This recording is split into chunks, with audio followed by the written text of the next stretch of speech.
Hello, everyone, and welcome to tonight's episode of Call of Cthulhu, Masks of Nyarlathotep. My name is Alex Xander Rubitsky, and I will be your keeper of arcane lore for this game. You may just call me the Keeper. Tonight, we resume our horror mystery adventure through the world of the mythos. I am joined, as always, by my wonderful friends here at Internet Remix. We have Split Guardian. Yeah, that's me. There you go. There's your funny meme. I just realized it's been a while since we've had a gun cock on this show. Oh, fuck. It has, hasn't it? Ugh. There we go. All right, we also have Atwis. It's been so long. I've missed you. It's been 1 week. We have Upgraded Moon, also known as Jordan. Don't even look at me. Don't even perceive me. Don't even think about me. Just don't. Don't. We have Bro Don't. Dingles. Oh, the Flesh Special is not here right now. I'm sorry. We have the one and only Kristen Trzynski. What do you do? I'm an accountant. Where do you work? The place where accountants work. And last but certainly... What the fuck? And last but certainly not least, we are joined by our ongoing guest, Mr. Darby Cupid. I could totally go for some pancakes. Dude, right now, that sounds really pancakes. Right? Pancakes sound awesome right now. I'm not gonna lie to you. I want to go to IHOP after this. No. We don't go to IHOP. We go to the place that befits our late night eldritch shenanigans. Waffle House. Denny. Okay. Thank you. Denny's is also acceptable. They have very different eldritch energies, okay? It's true. Very, very, very different. Waffle House is actual eldritch. I can summarize what the two different aesthetics are. Denny's is suburban eldritch. Waffle House is middle of an empty parking lot eldritch. Yeah. I don't know. Every single time I've been to Denny's, it's been way more empty parking lot than every Waffle Really? House I've been Every to. Waffle House I've ever seen. seen.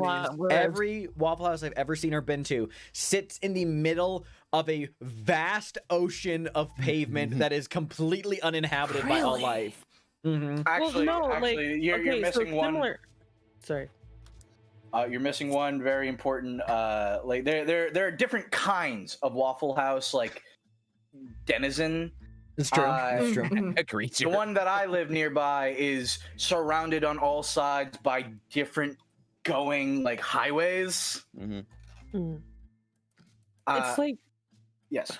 I feel like Denny's gives more of the empty parking lot because when I go to Denny's, I think of, well, when I think about Denny's as a liminal space, I think about the parking lot. Whereas when I think about Waffle House as a liminal space, I am inside the Waffle House. See, I think we've solved like the mystery of our campaign. That Waffle Houses and Denny's are where the portals are. These That's where the gate will be openings opened. to the I gate. mean, that's not a secret. That's just a fact.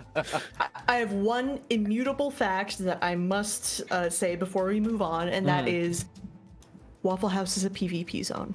Thank you very much. That is true. It is. It is.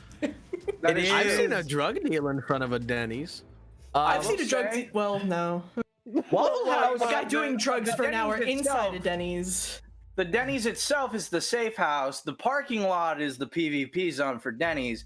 Now, see, here's the thing about the PvP zone that I never get personally, and that's because my entire state is a PvP zone. So, Florida You is step a into battle Florida, royale. you get fucking ganked. Xander said it. Yeah, Florida's a battle royale. So I like to think that Florida is just one big game of League that's just ongoing. They fight for the title of Florida Man. Anyway, I will Anyway, also the say, show we do. I will. Well, hold on. Let me finish this one thought. I do think that even if it's not necessarily true, I feel like, and maybe you'll understand what I mean by this, Waffle House has more window space than a normal Denny's Yeah. does. Because Totally. Waffle House has Waffle House has that. I will stand by everything. I agree with everything that was said here. But it still has that middle of a vast stretch of nothing energy, glowing lights coming from outside of its windows, big old flickering Waffle House sign against the darkness. It just has big, leering Eldritch Gate energy. I'm sorry, chat. We're gonna have to cancel Call of Cthulhu tonight because we got to keep going with this. My Denny's is nothing but glass. Yeah. God, I'm sorry. I'm just like this is genuinely the last thing. It'll only take 2 seconds because only Split Guardian will get it. So remember that picture of White Castle I sent you the day we started talking to each other? Was it the White Blurry Castle near picture our of old White house? Castle. It was the White Castle near our old apartment. Yeah, I was out at 3 in the morning and I was talking to Split. We had barely spoken to each other up to this point, and I'm talking to Split at 3 in the morning. I'm walking around. I'm like, "Bro, I found a White Castle," and I took a picture of it and sent it to him. But it had such a weird, ghostly, and otherworldly energy. It looked to it. like fucking straight out of Silent Hill, and I was like, "You need to go get a slider." I will confirm right now, because again, as we mentioned, this was a White Castle that was next to Bro and I's old apartment. This White Castle had such threatening energy from the outside, but when you got inside, it went all away. Like when you walked Well, I inside. never got inside because I went at 3 in the morning and the line was out the goddamn door. Yep. Well, I anyway. kept trying to pressure him. Call of Cthulhu, everybody. on. So Call of Cthulhu. Call of Cthulhu. we're gonna Call of we're- Cthulhu question: Is there yes. is there a cult in the White Castle? Oh man, I really want to run a modern day game now that focuses on Waffle House, Denny's, and fucking White Castle. Anyway, I'll put that in my notebook for another time. So we're gonna continue playing our ongoing campaign of Masks of Nyarlathotep here.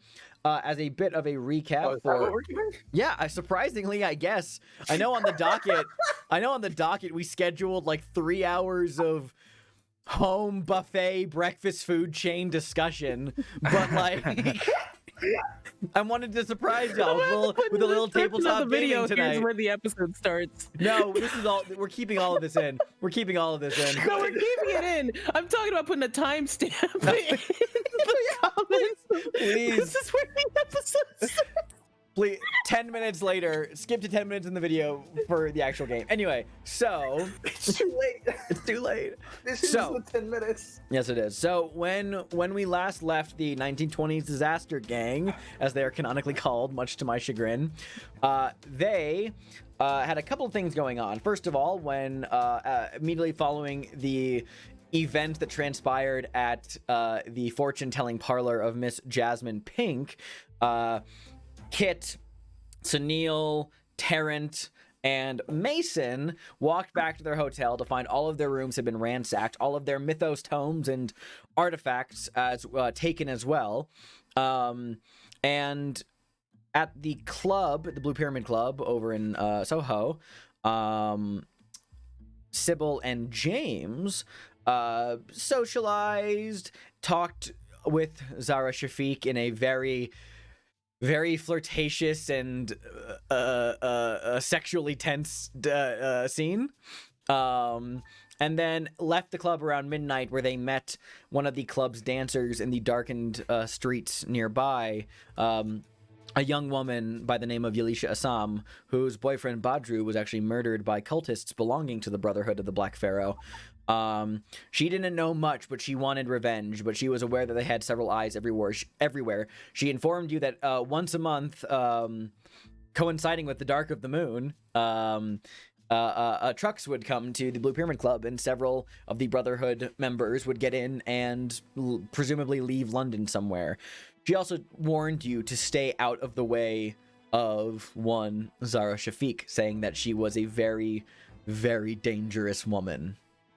But a lot of you reconvened and have been plotting your next steps. We ended that night, I believe. It was still nighttime when we last ended, I believe. Correct me if I'm wrong, but we're moving into the next day, I think. Yeah, that sounds right. I'm not seeing anyone disagreeing with me. So I leave that up to you then, guys. Are you, because this was discussed pre-game a little bit, do you guys want to change your hotels now, or do you want to do that like tomorrow? Because the hotel is willing to give you new rooms since yours were ransacked here at the hotel just for the night if you need a place to hunker down. Personally, I'd say we get the new rooms for the night, and then we wait to see if we get any correspondence back in the morning, since we are waiting for a few telegrams. And then once we get that, we swap out in the morning. That makes sense. Cool. Yeah. Sounds good. Okay. Well, then on that note, then, having reconvened, loosely talked about some options, grappling with the fact that there are very thinly veiled threats to your safety, and several valuable possessions of yours have been taken now. The hotel provides you with lodging for the night in other rooms. They apologize profusely for the whole ordeal, but you guys are able to rest. And the next morning, which I believe is February 18th, I believe. Yes, Wednesday. Yes, Wednesday, February 18th, 1925. Another cold, dreary morning here in London. Mostly you're getting not snow, but more kind of rain, and at its coldest, sleet. So it's just another gloomy day here in the city of fog and smog.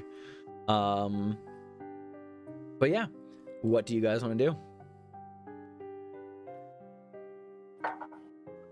Well,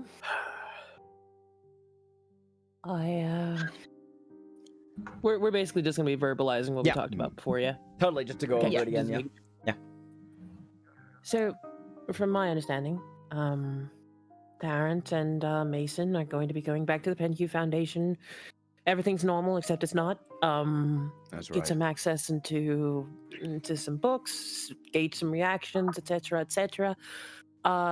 Sybil and James, and Kit and I guess, because the Blue Pyramid isn't going to be open for a while unless you want to stake it out during the middle of the day, which is also perfectly fine. There are werewolves. Probably, maybe, who knows? Supposed werewolves. Well, I'm hoping the answer... Well, I don't know what I hope the answer... I want it to be werewolves. Why would you? Are you Because really they're asking? werewolves. Okay. Well, Look what I'd you've rather done. not be You've on a asked the wild question. goose chase, and we've seen enough crazy things to the extent where werewolves kind of cool, you know? I feel like I should be surprised, but after seeing that poor woman spontaneously combust last night, First time. first time for that. I might actually want to check in on her within the next few days, just see how she's doing. Anyway, Derbyshire. Right, so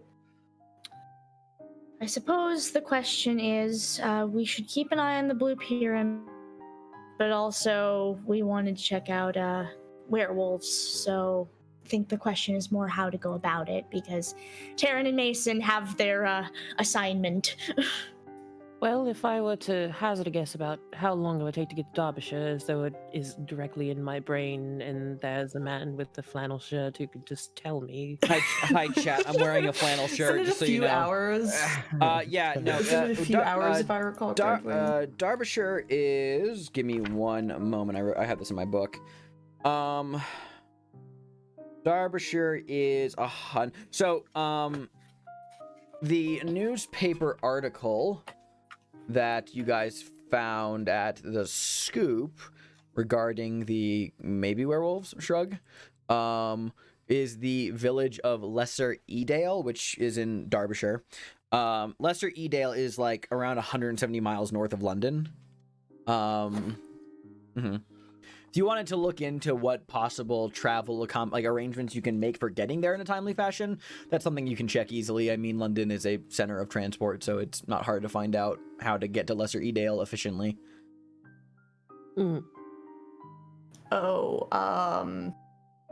You two. Kit sort of like points at Tarrant and Mason. Might want to make a phone call and schedule an appointment first. Right. He's very adamant about that. Right you are, Mrs. Sullivan. Did the wire transfer of funds come through? Yes, the wire transfer as funds have come through. Carlton has provided the requisite money for... Did you just ask for one of you to get membership, or were you asking for multiple people to get membership? I think it was gonna be either like 2 or 3, because realistically, the 2 people who would need the membership would be Terrence and Neil. Sure. So Okay. probably would have asked for 2, unless someone correct me if I'm wrong.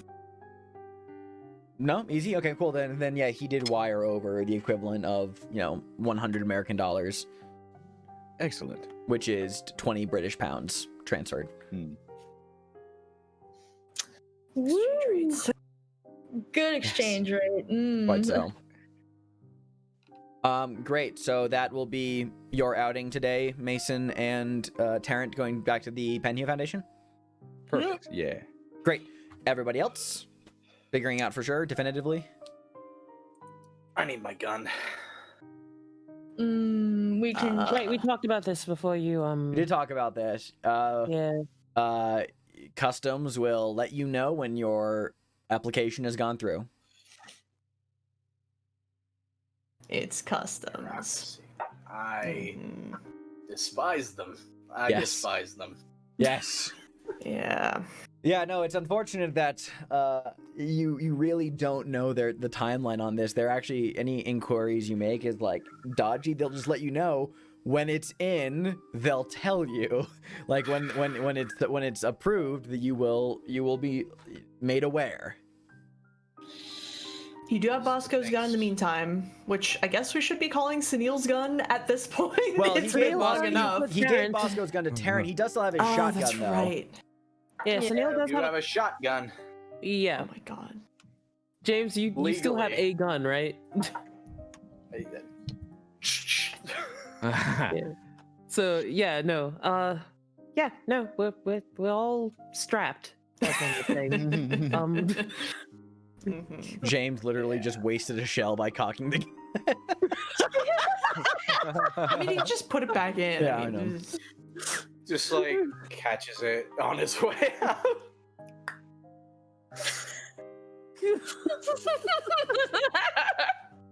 Right, let's go All right. see about getting a cause, a pass, a train, a whatever.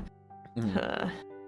So remind me, who all is it? Everyone other than Mason and Tarrant who are looking into getting up to Well, check out the Werewolf? reason why I was asking, the reason why I was asking about how long it would take is because the idea is that Sybil and James would leave a little early so they could get back for the Blue Pyramid. So I wanted to know if that was even plausible before, like. Okay, gotcha.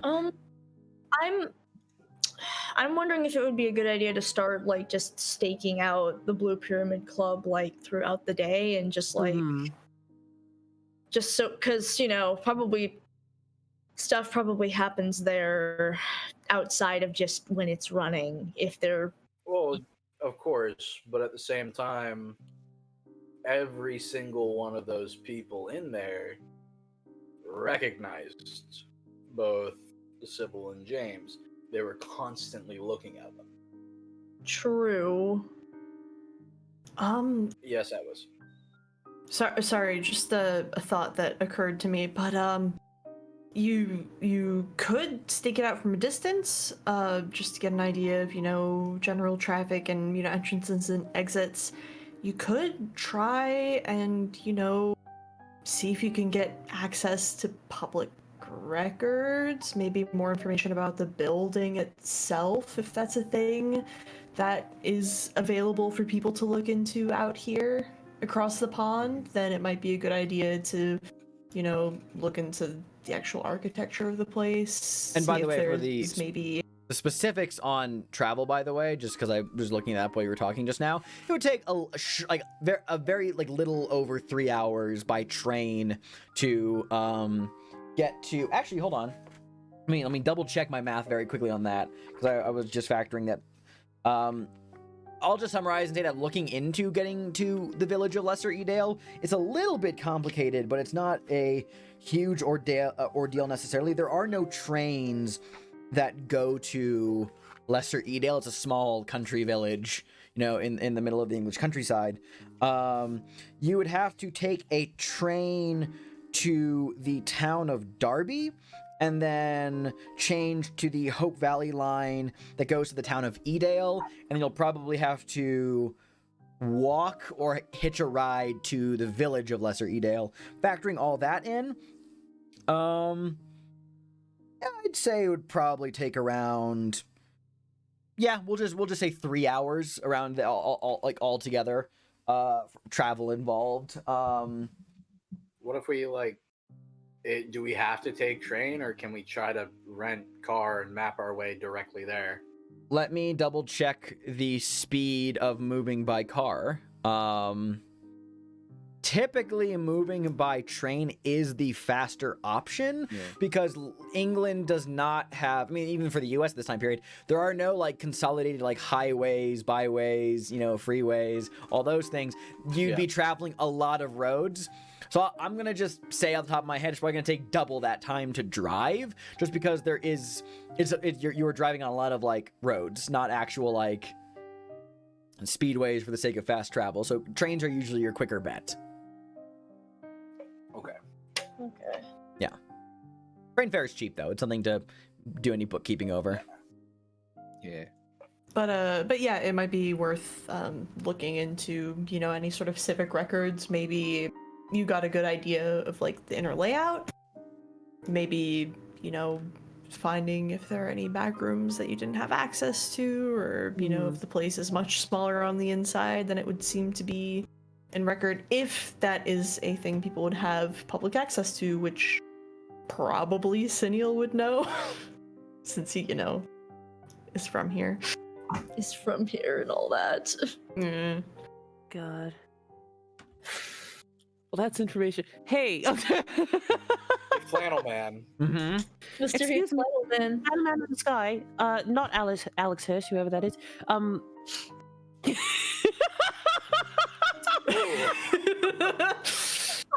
It's me, Bill Cipher. God. Would you happen to? Excuse me, Ghost of Jackson Alight. Sorry. Would you happen to? I seem to have lost a bit of information in my head. Mm-hmm. Would people be able to get public records of certain, constructive sites, aka buildings, etc., depending on how long they've been there? Depending on how long they've been there, it would probably be harder to get the actual layout of the building. Also, if I remember, let me just double check one thing about here. The Pennu building is a very big, grand structure compared to the buildings that surround it. It would probably be difficult to get the blueprints necessarily. However, Sorry, I was referring to the Blue Pyramid Club. Oh, I thought you said the Penhu Foundation. My bad. The pen. No, sorry. The Blue Pyramid.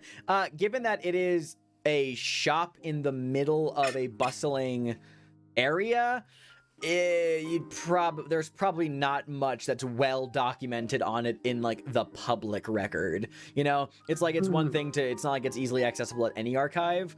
So you probably can't find much on its actual construction beyond that. You might be able to dig up like information on like based on like the building block it occupies, how much of that building it occupies, but that's probably going to be the extent of it. Since you brought up the Penhew Foundation, Yeah. is that a different sort of thing, or? You're not sure about like floor plans, but I mean, at the very least, you know that there would probably be plenty of information you could dig up on the Penhew Foundation in public records, just it being such a prominent place. If not necessarily blueprints, you could at least try to dig up more information about the Penhew Foundation itself just by looking through things. In general about the Penhew.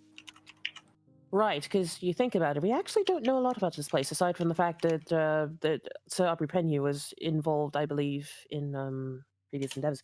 So that's a feather in the cap, okay? Other things, anything else that can be done just right here, right now? Sticking out the Blue Pyramid. There was something mentioned earlier, and I'm trying to remember what it was. I mean, I did write down a few things we'd want to research. There was Sandbat cult, and then Git sort of looks towards Terrence Mason, the whole bloated woman thing, as it is in reference to China. So that's something to look into once you have library access. And well, we do still technically just have access to, you know, the library that's not specifically the Egyptian one, so yeah. Very true, but I mean, might as well get our money's worth, right? Oh no, I'm saying we should still totally check there, just not for Chinese things, because it's right. Yeah. Right. There was a thought. That's something that was mentioned earlier that I'm trying to remember. It was mentioned like 10 minutes ago. Ooh, Fucking I have that no was forever ago. That we idea. would have That was like been 10 talking minutes ago. Yeah, We were that talking about is forever ago. something. We were talking about something, and Xander said something, and I pinged like, "Oh yeah, that's a thing we didn't mention at all when we were talking about plans, and now it's gone." So, Was this a thing that was mentioned today or just previously? no, today it was mentioned today, and it's like it wasn't like a huge thing, but it was you said a singular sentence, and I was like, oh, "That's an avenue," but we were doing the intro, so I was. We were either doing the intro. Yeah, it was either during the intro or while you were recapping the last session. You said something. Allow me to go through the filing cabinet in my brain for a second. I said in the recap that you guys came back from the fortune teller, and that you saw that you were robbed. A bunch of your mythos books and artifacts were taken. Sybil and Yalisha, the meeting with that Sybil and James mentioned the truck that comes by on a monthly basis around the new moon to take people away. Also mentions to avoid Zara Shafiq. All I remember really going into. Yeah, no, it was such a small thing that pinged. It was like, Okay. Here's the thing. I'm not surprised you don't remember it at all. Okay. But it was such a small, like, couple words that you said, and I was like, oh, right, and now it's gone. Well, tell you what, do you want to Yeah. think about that for a moment, and we can start with Penhew Foundation, Mason, and Tarrant? Absolutely, of course. Yeah, I great. just Since I Why figured the- that is established, like, we might as well just kind of go with that, and then I can Yeah. jump back over to y'all and bend around the timeline, figure out what's going on. Sound good to everybody? Yeah, yee haircut. Mhm. Let's go. Yee haircut. Jesus Christ. Haircut. Okay. So, great. Then Yes, let hair. us focus on, Mason and Tarrant then. So, after leaving the hotel, you make your way back to Tottenham Court to go to the Penhew Foundation building. Reminder that its hours of operation are from from like Yeah, around like 8:30 to it's about 8:30 to like later evenings. Yeah, it's open when you get there. You guys just going in, and there's the single security guard doorman, one Foundation administrator at like the little front desk on the immediate inside. Inquires as to your business. Yep, Atwis, you have your hand raised. We talked about calling ahead to get an appointment. Yeah, that was. Did Oh, I yeah. say they did that since we talked about it? Yeah, this was the thing that was mentioned. Did you want to call ahead and ask for an appointment? Yeah. Yeah. Okay, so if you call from the hotel beforehand, Thomas Kinnery is the one who answers. Tells you just over the phone very bluntly, we'll get in contact when Mr. Gavigan has a time with which to meet, but does not promise you any time exactly whatsoever. But if you do want to go for the sake of... Contact us. What was that? I don't think he's gonna contact us. He got our shit. No. It certainly So seems. Did he that lie? way. This is over the phone. You have no way of telling. Okay, all right. Yeah, unfortunately, it's like you have no way of telling over the phone if he's lying. But it just tells you like, I will file your inquest for a meeting with Director Gavigan, and I will get back to you when he has time. Simple as that. Well, alrighty. Do we still want to go in today to use the library? Well, I guess like if we're not gonna find much about like the bloated lady, like why exactly were we there? What are we trying to research exactly? So last week's notes, I was thinking that like we were gonna do a couple of things. I know last week's notes were like, we'll go to the Penhew Foundation, we'll talk to Gavigan about the artifacts and gauge his reaction about us being broken into and stolen from. Yeah. With our other artifacts, and that's why I would have been there to read them. I forgot we also had to call in for a meeting with him, but we could possibly just use the library for possible research if we wanted to. And I mean, the Carlisle expedition was all throughout Africa. There's nothing stopping you from, sort of, pseudo following their trail and getting more information about, specifically cults in the places where they stopped. I won't like. I'll tell you, it's not a complete waste of time to just, if you want to buy the membership now, pay for it now, and then access the library to just begin pouring through whatever collection to see if you can find anything interesting. Like, I mean, like, because like failing that, like it's really up to you, but like it's not an entire waste of time just to see what its Egyptian collection books might have. Not even necessarily going for anything in specifically. You could just be browsing books for a while and seeing if anything sticks out to you. That's always an option. Failing that, if you, as Jordan, you just said, when I resolved the phone call, you were like, he's got our shit. If that translates to Mason being suspicious of this as well, because you don't have to roll a psychology check to be rightfully suspicious of people, you are also welcome to just, if you wanted to, post up and just stare at the building and see if you notice anything hinky going on. Just post up, fucking.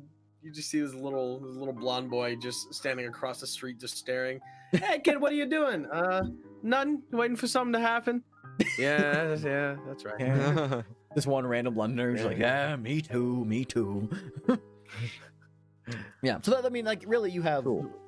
It's up to you how you want to approach that, because you've definitely been. We're very curtly told that you are not gonna just get a meeting like that. You are operating on Gavigan time. Gavigan time. Okay.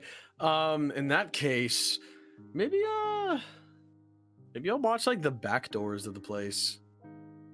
All right. Can I do that? Yeah. Like the back doors of the establishment? Yeah, I mean, like, there is a back to the Penhew Foundation, and then there's like a back alley streetway that faces there that is public access. You can definitely go around there and see if you spot anything going on. We can easily do that. Taryn, do you want to join him in doing that exactly, or do you want to do something different in proximity? My library use is basic and terrible, so if you wanted to use the library, I'd recommend, but I don't put me in front of a book, please. Yeah. I'm thinking Taryn will go in and do research. Where's my library skill? Oh yeah, like it's okay.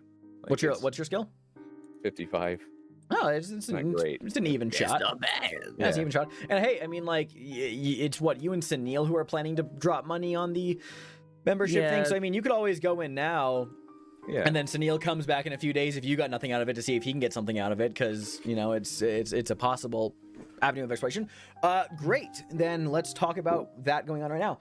So then, flashing back to where we were, Taryn, you are walking up the steps of the Penhue building. Get inside. Do you just want to go ahead and drop the money on the membership and get into the library? Perfect. That sounds Yeah. great to me. Yeah, very, very easy. The Foundation's library is a series of 2 rooms that are all full of books concerning matters like anything Egyptian, essentially. And it's a very well-stocked collection. So here's what I'm going to tell you what to do. If you just want to just begin browsing through everything you can find to see if anything interesting, can you roll a d4 plus 1 for me? Perfect. All right. Just so I can Go. have this on record. All right. How do I plus 1? Just literally plus sign 1 Plus in conjunction with typing in 1d4. Okay. Yeah. Or we can always just add 1 to it retroactively. That doesn't work. Oh, well, that didn't work. It's you Go have to do do /r space 1d4 plus 1.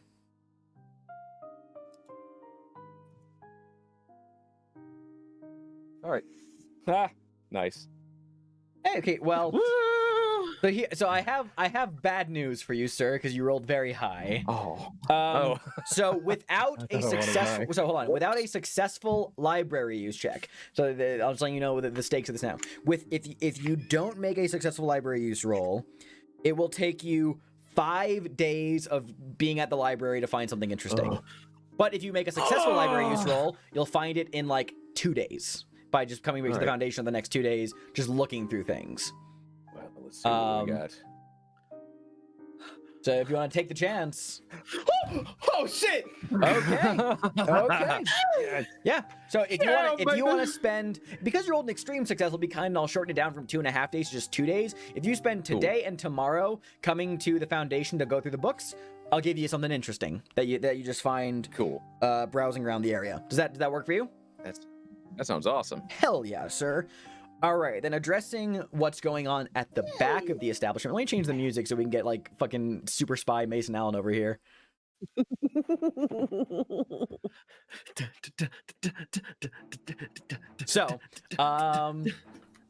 So Mason, you show up while Taryn is inside. He's going to be spending a lot of time today inside the Foundation, just going through tomes, going through books, seeing if he can find anything that possibly catches his interest regarding what you guys are looking into, no matter how big or small it is, anything to latch onto. You're doing some hot girl shit at the moment.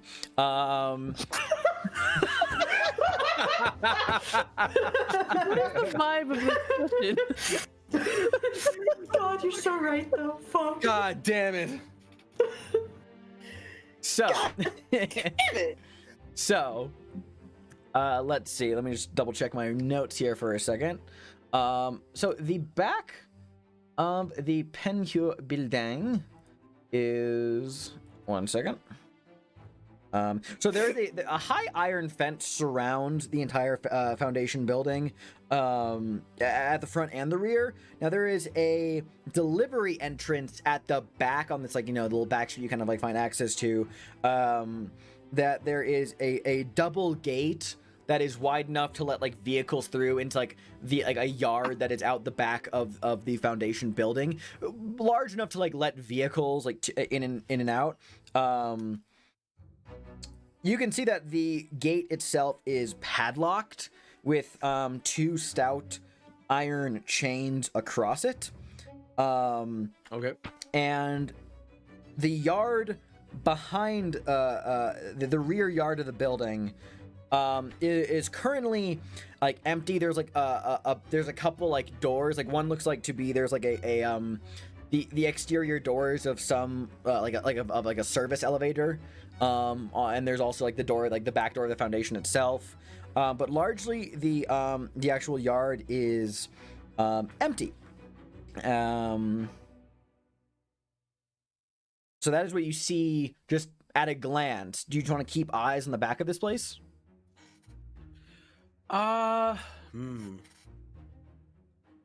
Because your companion will be preoccupied for the entire day. So if you just want to keep, Preoccupado. I mean, if you don't want to just like leave Yeah, Terrence alone here, like it's totally valid for you just to like hang out back here until we can say that you and Terrence communicated beforehand that he was planning to stay like spending like all hours of operation inside the Foundation. So it's like, you know, Okay. it's like 9 a.m. right now. Like, you know that the public hours close at like 5:30. So you could just, if you wanted to, stand out here all day and just kind of in general. I won't say like I won't like limit you to just the back of the building. If you want to just do surveillance for like the next several hours, it'll cover the front access and back access of the building to see if you notice anything interesting overall. Yeah, I'd like to do that. Also, just a question before we do that as a final decision. Were we being followed? Go ahead and we'll make another spot hidden check. We'll say. Oh yeah, you still 100% have a tail on you every so often. You notice. It's not consistently being followed all the time, but there are definitely like you're not like being followed this exact moment, but you did notice that leaving the hotel you did have a tail on you for a little bit this morning. Haven't noticed a tail on you since you kind of got in the vicinity of the Penhew Foundation though. So like there's no one like currently down the street like staring at you, but you are still being tailed at intermittent points throughout the day. Okay. Oh fuck. Damn. Well, I guess before Terrence goes in, he's like I guess Mason would have let him know. So something like my safety is in your hands, Mr. Allen. I trust you. Oh, that's a bad idea. Ooh, actually, because that's hilarious. Because you rolled a hard success rate, I'm going to give you a little extra. There are Cool. 2 groups tailing you. Oh, What the fuck?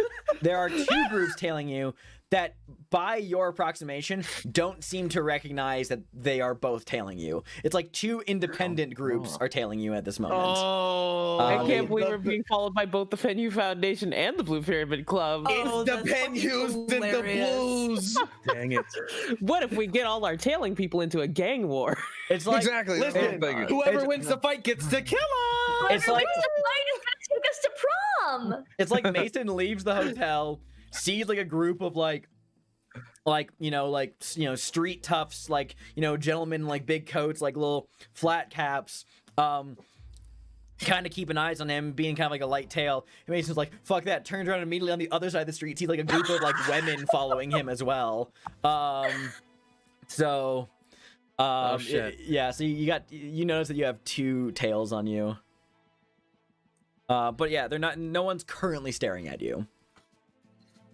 God, why can I only imagine Mason, like, when he steps out of his fucking hotel, like the fucking sponge gar, where he's like, like, looks left, looks right.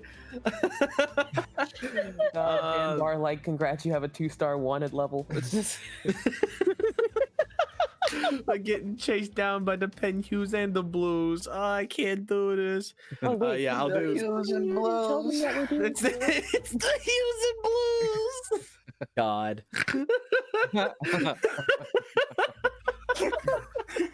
Ridiculous, sir. Why is that so Ridiculous. funny to me? It's the Hues Yeah, I'm and gonna do some Blues. surveillance. Okay. It's the Hues and Blues. God.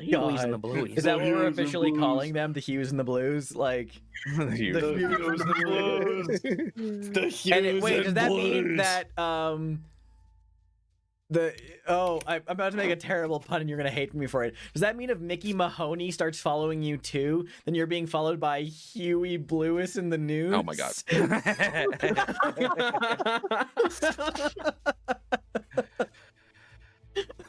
I actually made Alice throw their headphones off and pace around the room. I don't get it. Oh, There's a band called Huey Yeah, Lewis in the I'm news. I mean, I figured. punch you. They did the song. I'm gonna- Hip to- Sounded like a band they, name, you know. They did the song "Hip to Be Square." I just want to hit you. I just want to punch. Okay, now I know. you. what we're Hit you in the talking head. So anyway, Well, in that case, I would like to do surveillance, but I think I also want to keep an eye out for, you know, people looking after. I'm just gonna say Mason, going but- forward, until I say otherwise, intermittently, as long as you are in London, you are currently noticing that you are being tailed. But just not at this exact moment. Like, people aren't always staring at you. But Okay. I'm Yes. going to continue asking for and reasons. it's not going to be rolls anymore for the time being. I will just inform you, you are still being tailed. Man, they're just really fucking terrible at not being, subtle. You've They're seen just them like, enough yeah. times Oh, at this point. we know. they're super subtle. You just have consistent like victories with spot hidden checks. So I'm just gonna give you the knowledge of it's gonna be the instances of when you are not being followed are now currently more rare than the instances of you being followed. Oh my god. But on that I'm note, gonna have to start asking that now. Like, are we not being followed? a good Yeah, I'm inversion gonna of do that. some. I'm gonna, Are our do buddies some gone? surveillance, some reconnaissance. Are our buddies gone? Are they out of here? They back home? Did they dip? Did they go home to their wives? So anyway, Just moving on to the Hues surveillance. or the blues here So too? anyway, back to the Hues or surveillance. blues? So both. Okay. It's both. Yeah, back to the they're not surveillance. currently eyes on you on either from either the Hues or the Blues. Yeah, let's address what you see from just general surveillance today. Security wise, the building only seems to have, you're noticing just through hours of operation, the building only seems to have one doorman, but no other security on site. Like, you don't notice anyone, around. Nothing really untoward happens throughout the day. Like, there are various Foundation employees that come and go. Some, like, on their lunch break, walk to near, like, just come and go. Occasionally, like, some academic sorts come to the Foundation for business, it seems like. Let's see, what else?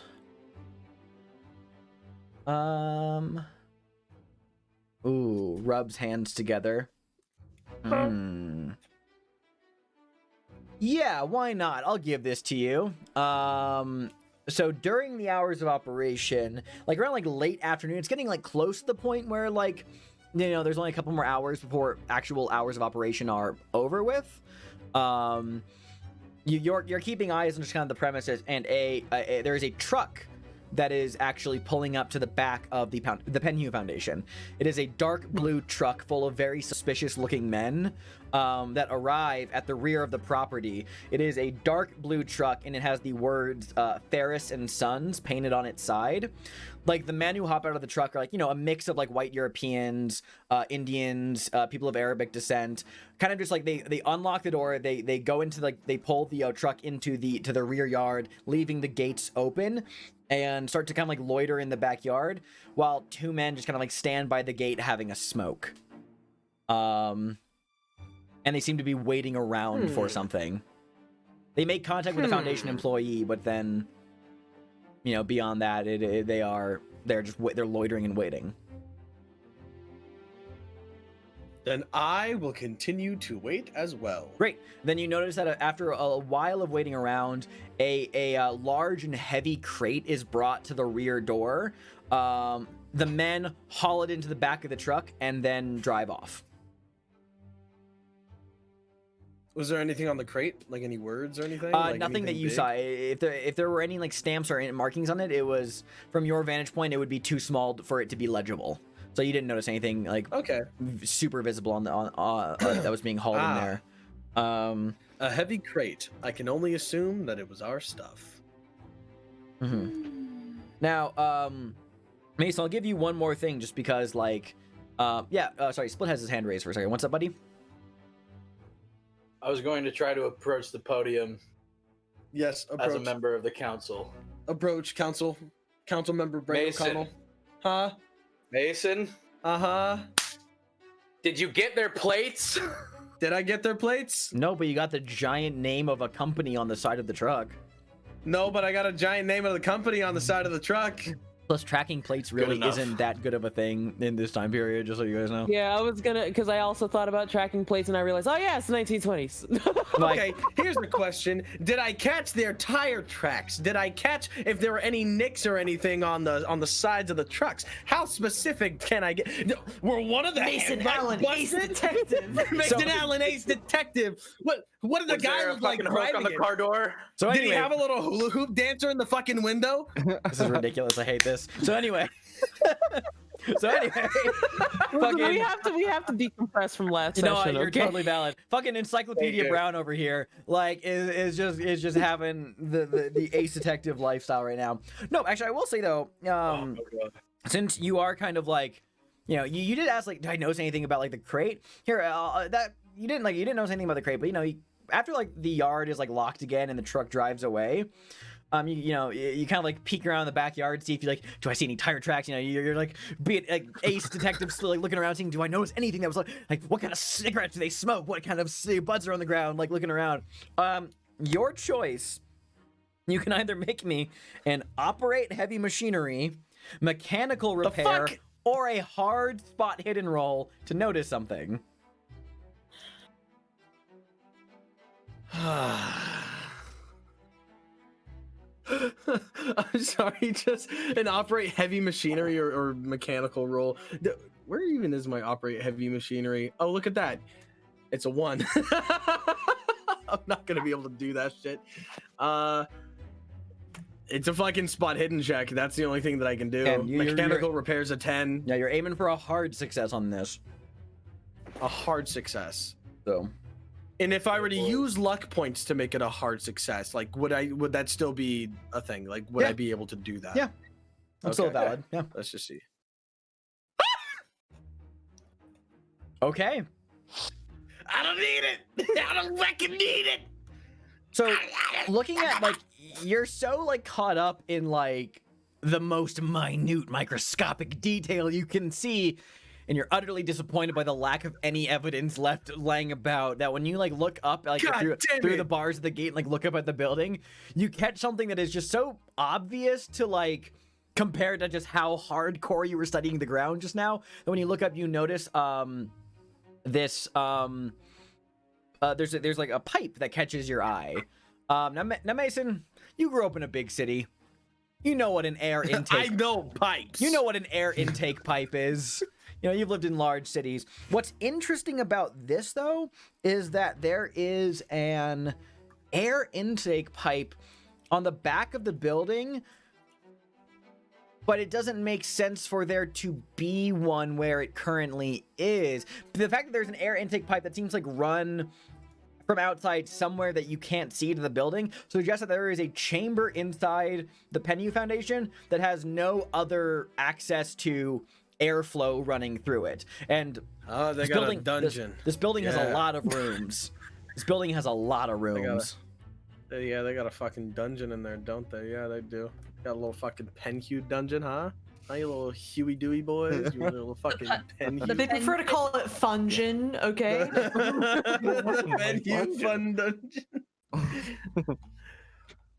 Hey, Yes, Xander, can you say you're going to the Fungeon in Gavigan's voice really quickly? You're going to the Fungeon.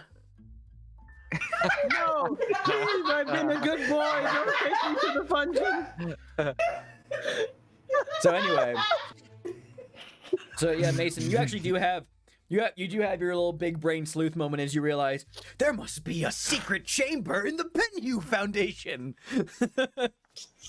No, I would love to hear. Gotta have it in the basement. I would love to hear Mason's actual realization upon realizing that he pieced some information together just now. Okay, so in that case, so Mason's like looking through the bars. He throws down his non-existent notebook that he was like writing all these details in, and he like shakes the bars a little bit in frustration. And then he looks up and he sees it. The gears turn for like a solid minute about what's wrong with this image. Oh shit.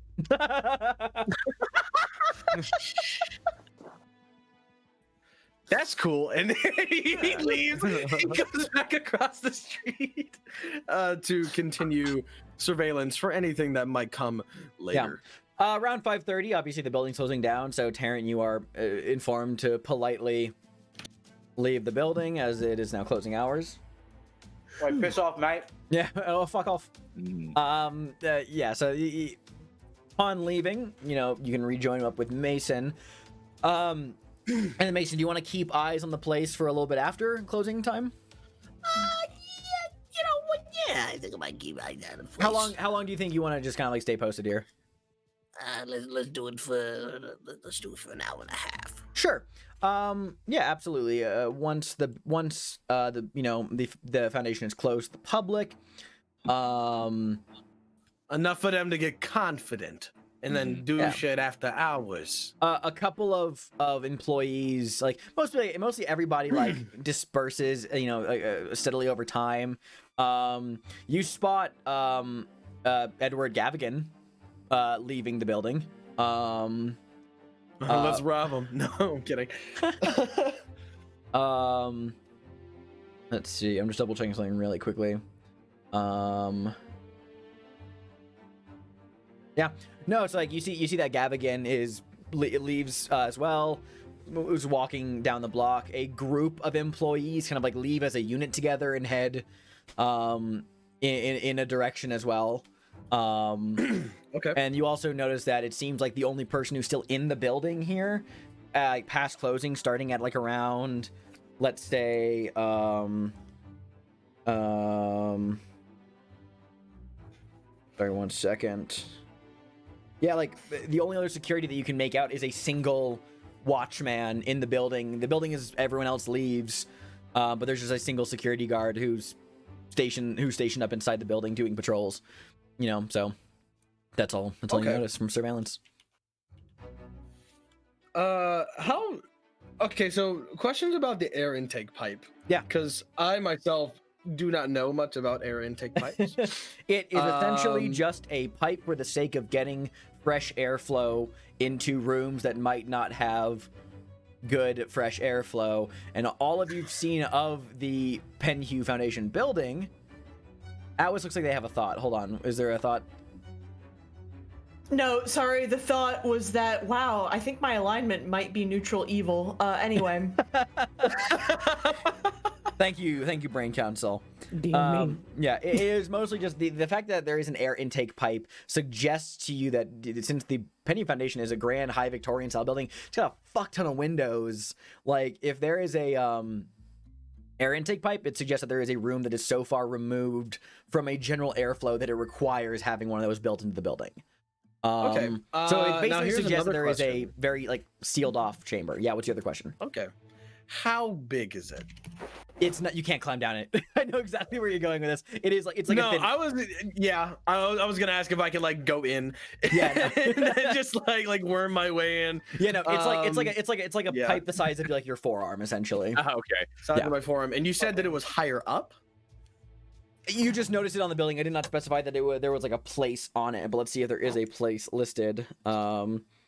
It just says the Tell us where it outside is. air intake pipe. So we will The assume outside air intake pipe, absolutely. Access to it.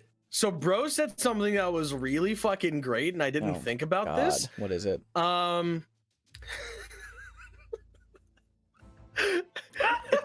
If the pipe is within reach, can I put a potato in it and just block it? Plug the pipe? I need to decide if the if the pipe is in reach. Hold on.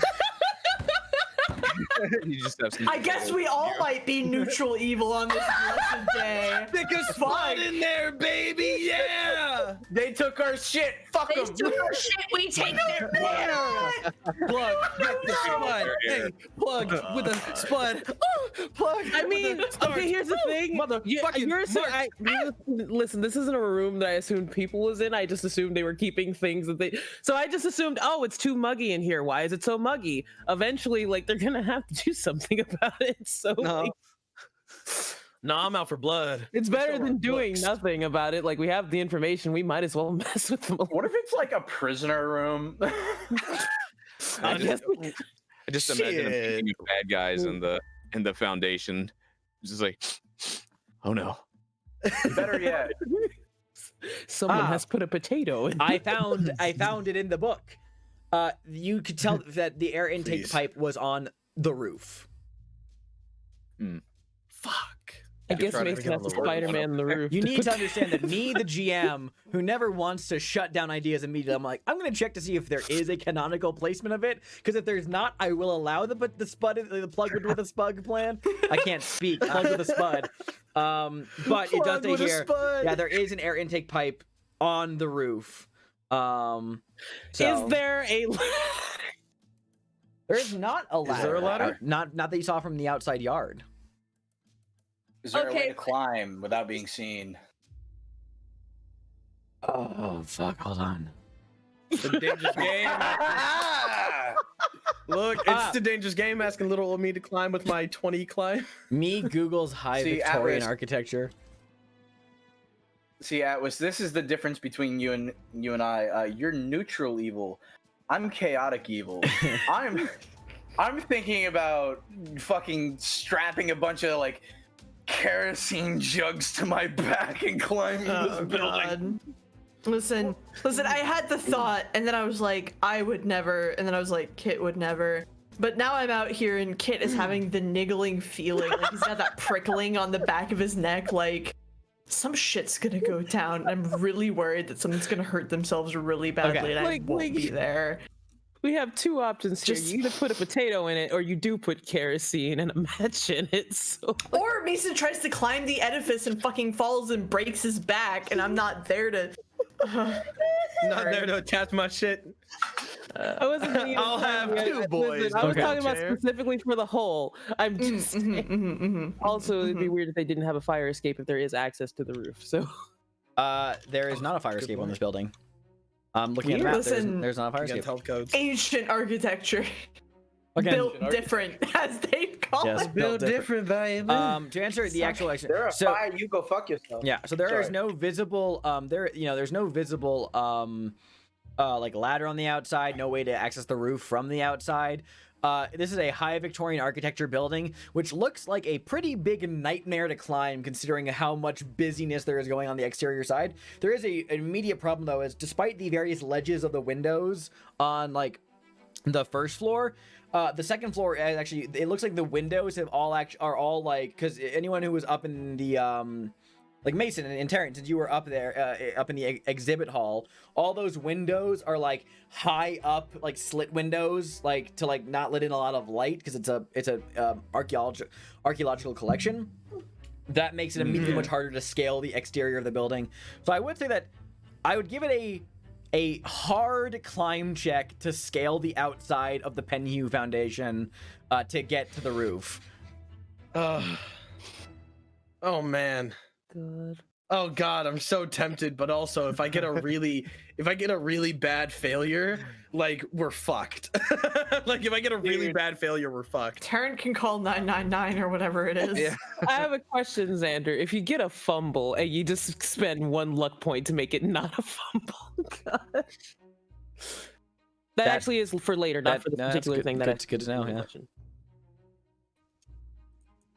So does- you don't it does even have a work. No, you potato can. on No, the- if you have a critical fumble, I do believe you're able to spend a luck point to make it not a fumble. But I need to double check that. So don't quote that's me on what I that. wanted to know. Can I like gather a friendly spud from somebody? Friendly. Because he brought up a really good point. I don't have a potato on me. No, right you now. know it doesn't have to be a potato. I was thinking that you could probably just find like some sort of discarded rag somewhere. You wouldn't really need to. It doesn't have to be a potato. It'd be fun if it was a potato. But like, Want a I 6-hour mean, it's trip to not Ireland? hard to get a potato. It's like it's Yeah, not I'm hard. gonna get a potato, babe. I mean, Okay. well, then again, actually, okay, I'm overthinking this now, but I'm like, I mean, if you had a potato, it would disintegrate at some point because it's a potato, so it's a natural tuber. You could even cut should I potato get something so it's that's not like? sticking out. No, that's a fair point. Should I get something that Take off your shirt. lasts? I'm not taking off my shirt. My Listen, shirts are Nathan, very easy to I'm just- identify. I'm just saying, you could put something in there that's a little hard to get out. Now, I do have to consider. Maybe if you, well, then again, birds don't exist. I was going to say maybe you found like a bird nest or something. You could stick Maybe if some I just twigs stick a in there. fucking bird in there. Just stick some. No, we condone human cruelty, not animal cruelty in this household. Anyway, You know what? I've got a little thing now. Hey, so Xander, I'm gonna get 3 potatoes. Okay. You get 3 potatoes. Excellent. Now, excellent. Now I'm gonna try to Tomb Raider up this bitch. Are you actually? Just Assassin's More Creed like- this motherfucker. actually Are you doing tater? actually? Because Listen. step one to doing that is getting over the iron fence that surrounds the building. Mason's tiny. He can just squeeze. Mason with Can I just squeeze 2? No, you cannot. Mason with 3 spuds in his pockets is faced with the quandary of an iron fence. I am filled with hey. such spite right now, but we're gonna keep rolling with this. At the very least, if you climb this fence, it's a good sign. If I crawl over the fence. If you can climb this fence, if you can pass a climb on this fence, it's a good sign. If I You did can't. walk the perimeter to You're see if there were fucked. any other openings, right? Oh yeah, you know what? Yeah, That's a great that- idea. Are no, there any you- other openings in the fence? No, the only openings in the Penny Foundation are the front doors and the back rear yard, which is behind the fence. The rest of the building is behind the fence as well. It is a high iron fence. So it would, because normally I'm not going to ask for like a climb check, just like hop over a thing that like someone with enough determination could get to. But because you're trying to do this without it being a thing, because like you're obviously doing a stealth mission, I'm going to have to ask for a climb check on the fence too to get over it efficiently without drawing attention to yourself. Is Terrence watching this? 100% he has to be. Oh, yeah. Aaron, can you give me a lift, please? Yeah. I mean, Well, could Terrence give him a lift? Yeah, okay. I just imagine Sure. Terrence like lit up Terrence, hype like- at this point, watching this bullshit. But he comes out, he walks up to Mason, who's like hanging off the fence, like kicking his legs, like, what are you doing? I'm trying to get over the fence. Please help. Would you like a hand, sir? It's just really funny watching Xander go through the rule book while we're talking. Okay, got a skill check. I need to boost him up over a fence to throw a If table. I get arrested, I'm fucked. Like, Yeah. he's not coming back. Well, Let we me... have money. Are you You sure this dropped is something on the Rabbit? other side of the fence and you're trying to I get it dropped back. a potato Oh, no, on I the dropped other one side. of my potatoes. I dropped one of my potatoes. Let me just Oh. bend over and grab it. Oh no, officer. Oh, no. Please, sir, I dropped one of my That's- potatoes on the other side. That's I one was here with my friend Terrence. That's one hell We of were a way throwing to get potatoes. blackjacked. Like, that is one hell of a way just to get smacked on the head with a blackjack. Yeah, so... Okay.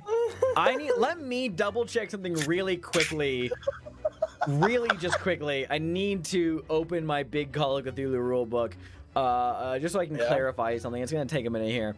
But yeah, Oh, so... what are you looking for? I can look for it. Oh, I want you to pull up the climb skill description for me, please.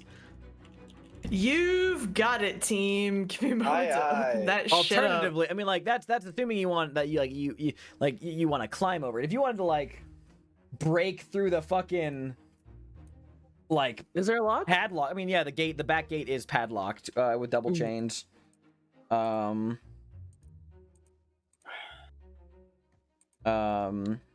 much strength do you need to just rip open steel chains? For the sake of for the sake of this exterior door, you'd either need to make a locksmith roll or a strength roll versus a strength of 200.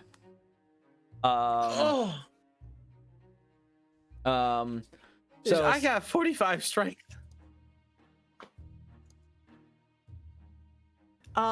Okay. Do you want me to just read off the skill description? yeah, just want to make sure that I'm making the right call here. Sure. The skill allows the character to climb trees, walls, and other vertical surfaces with or without ropes and climbing gear. The skill also encompasses rappelling. Conditions such as firmness of surface, available handhold, to invisibility range may affect the difficulty level.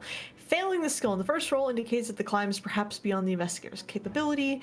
Failing a push roll is likely to indicate a fall. One successful climb roll should allow the investigator to complete the climb in almost all cases, rather Okay. than requiring repeated rolls. Okay, so here's what I'll say. So Regular difficulty, plenty of handholds. Hard Yeah. difficulty, few handholds, rain. Here's what I'm gonna say. Since Terrence giving you a boost, I'll let you get over the fence, no check required. But reminder, he's not on the other side of the fence with you, so you'll need an escape plan after your plan. Question. Answer?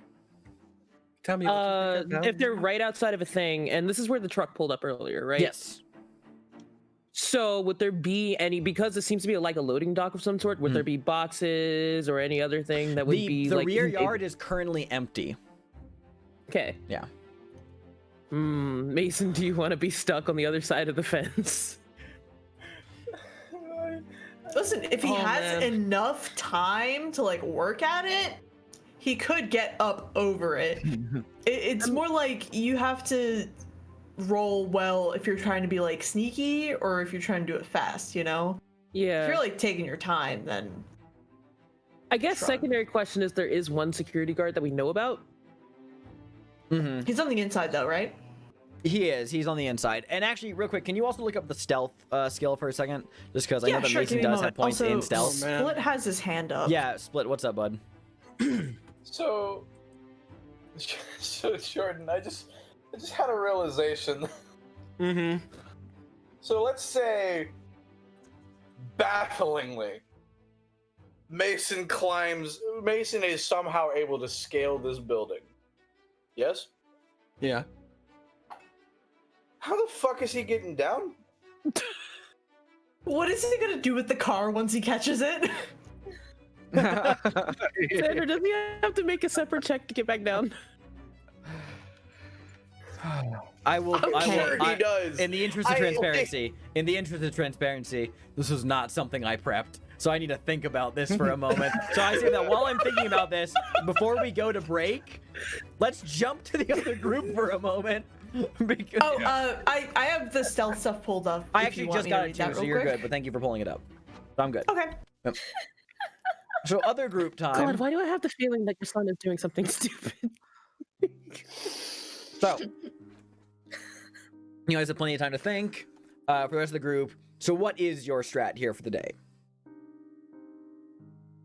So I have a question. Yeah, go ahead. How viable would the strategy of information gathering, like social, public, of the people information gathering, be for both the Blue Pyramid Club and the Penhew Foundation?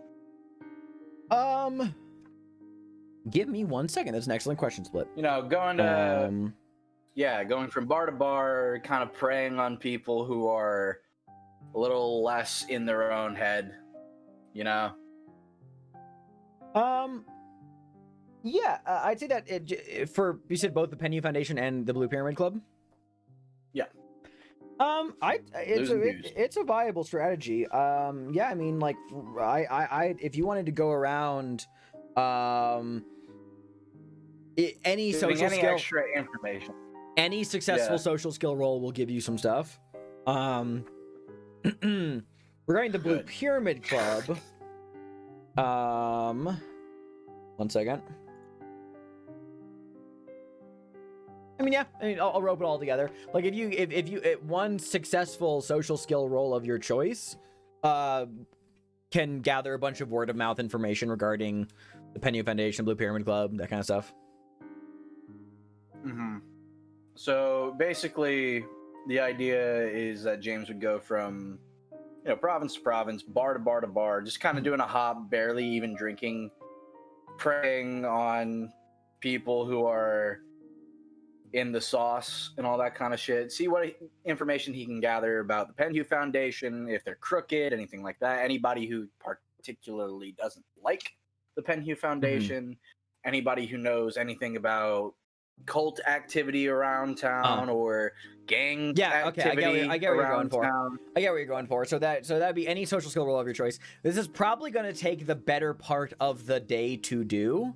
So that raises the important question. So if James is doing that, Sybil, Sunil, Kit, what are you guys doing today? Because we've established that this entire day so far has been spent with Mason and Tarrant at the Penhew Foundation.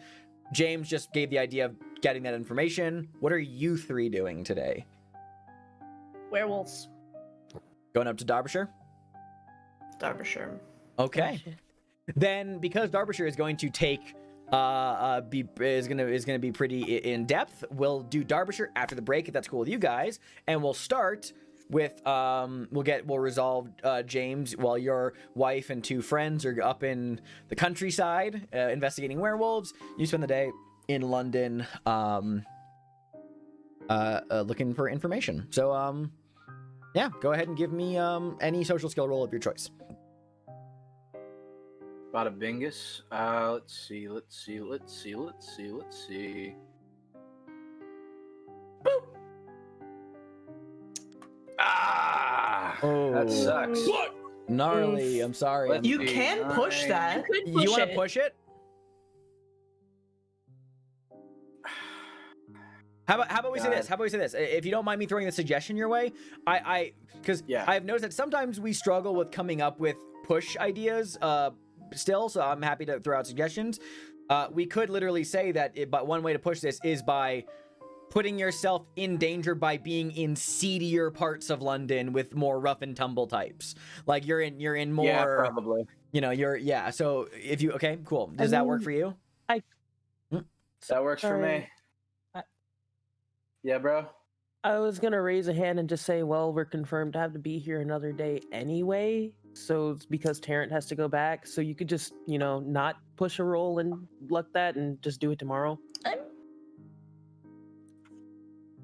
Up to you. Honestly, either Basically, way. your question is time. Either take the extra chance and do it and try to push it now, or not take the extra chance and just take today as a loss because we're gonna be here for a while. It's up to you. But yeah, it's totally up to you.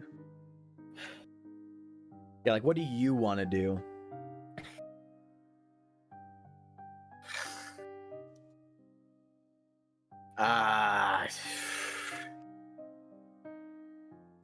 Should I? It's the night of making bad decisions, I think.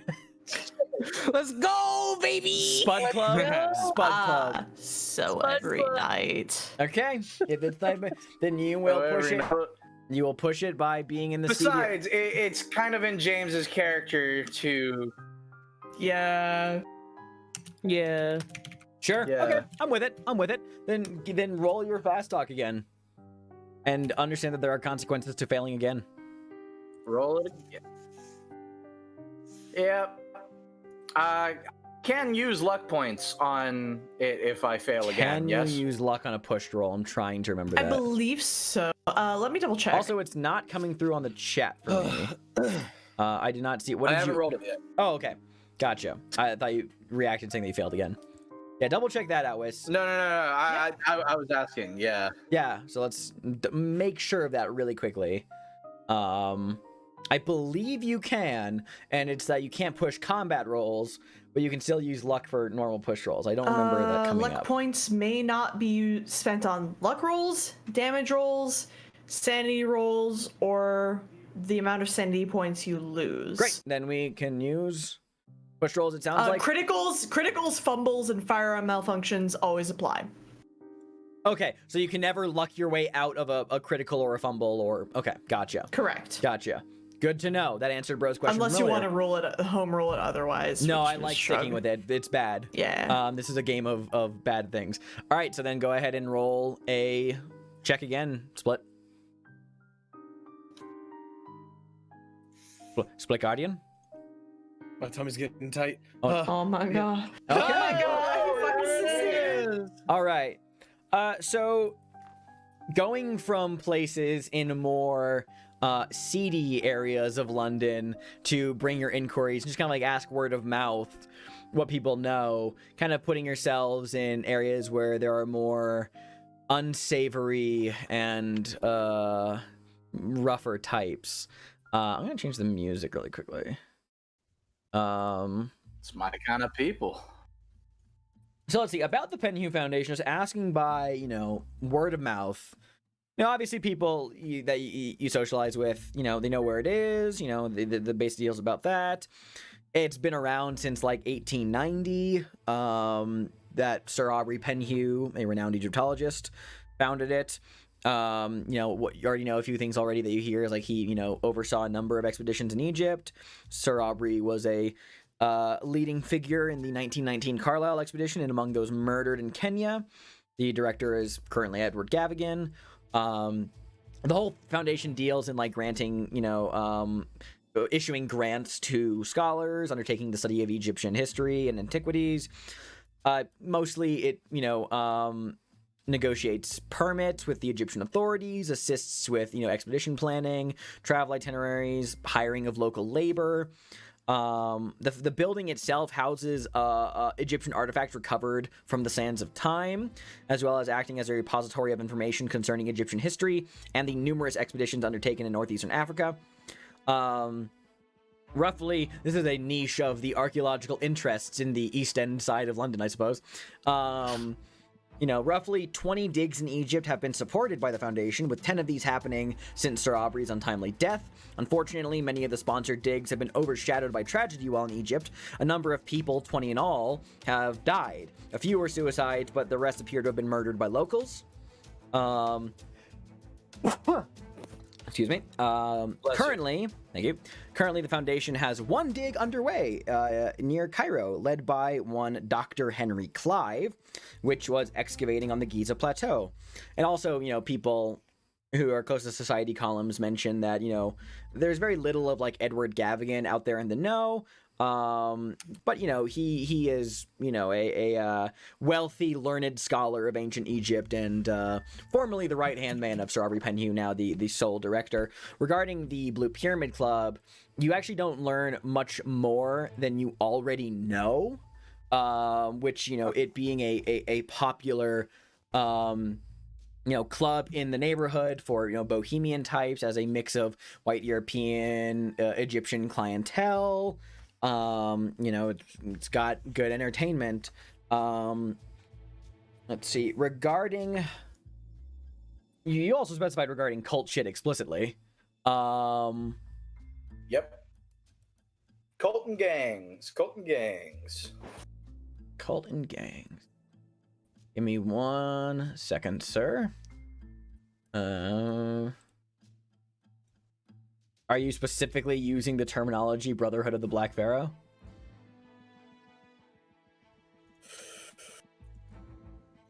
Ooh, you know what? Fuck it. Why not? Okay. Oh, he's rubbing his hands together. The name doesn't strike many chords, but there are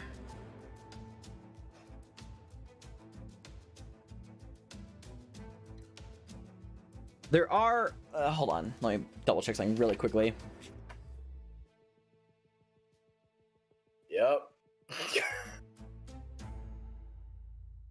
This is what I do. Oh shit. Yep. There are still talks regarding the Egyptian murders that you've heard about from, Inspector James Barrington, the people who were seemingly bludgeoned to death with like spiked objects, whispers of shady groups who illegally traffic antiquities, supply and distribute drugs like opiates, that kind of thing. You don't find like none of this is like under the thing of like, oh, the Brotherhood of the Black Pharaoh, but in that similar vein, it's like no one can tell you like oh yeah, this is definitively what they do. There's like, well, there are whisperings along on the street of like these shadier folk who do engage in these things that do have Egyptian ties. Sometimes they use an inverted ankh as like their sign sometimes. So you definitely hear about that, doing some like shady work around the docks sometime, just in the importing business, that kind of thing. So you learn a fair amount of just in general. An inverted ankh as a sign? Mm-hmm. Okay. Here's a weird throwaway thought that I just had. Maybe the inverted ankh that we were sent wasn't a threat. What if it was an invitation?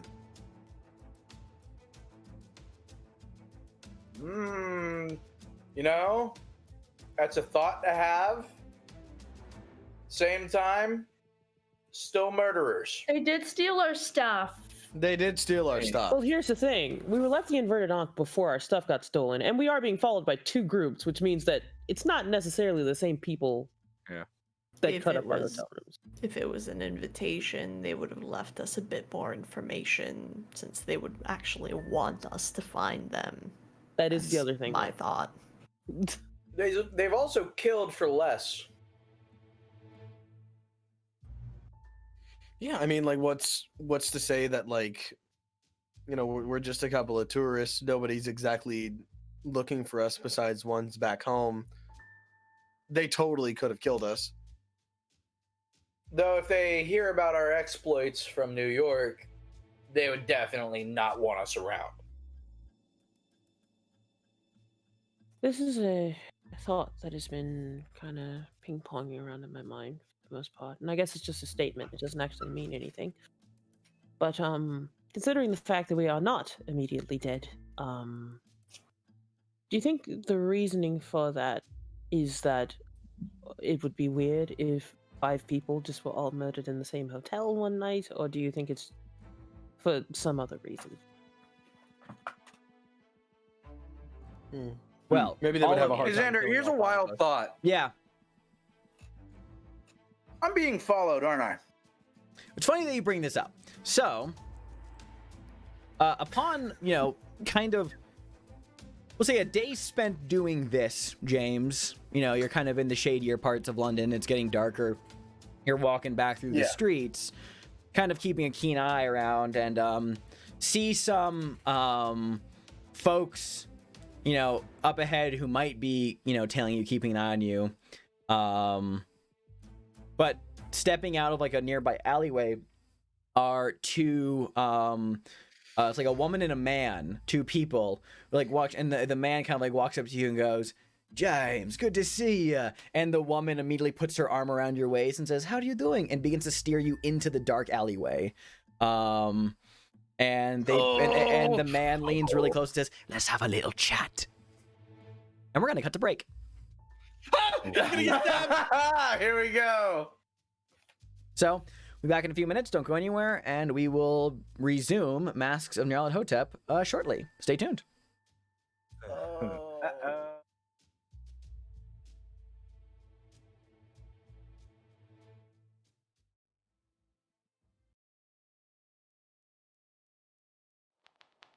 The Rime of the Ancient Mariner by Samuel Taylor Coleridge. Part 6. But tell me, speak again, thy soft response renewing. What makes that ship drive on so fast? What is the ocean doing? Still as a slave before his lord, the ocean hath no blast. His great bright eye most silently up to the moon is cast, if he may know which way to go, for she guides him smooth or grim. See, brother, see, how graciously she looketh down on him. But why drives on that ship so fast, without or wave or wind? The air is cut away before, and closes from behind. Fly, brother, fly, more high, or we shall be belated, for slow and slow that ship will go, when the mariner's trance is abated. I woke, and we were sailing on, as in a gentle weather. 'Twas night, calm night, the moon was high, the dead men stood together. All stood together on the deck, for a charnel dungeon fitter. All fixed on me their stony eyes, that in the moon did glitter. The pang, the curse with which they died, had never passed away. I could not draw my eyes from theirs, nor turn them up to pray. And now the spell was snapped. Once more I viewed the ocean green, and looked far forth, yet little saw of what had else been seen. Like one that on a lonesome road doth walk in fear and dread, and having once turned round walks on, and turns no more his head, because he knows a frightful fiend doth close behind him tread.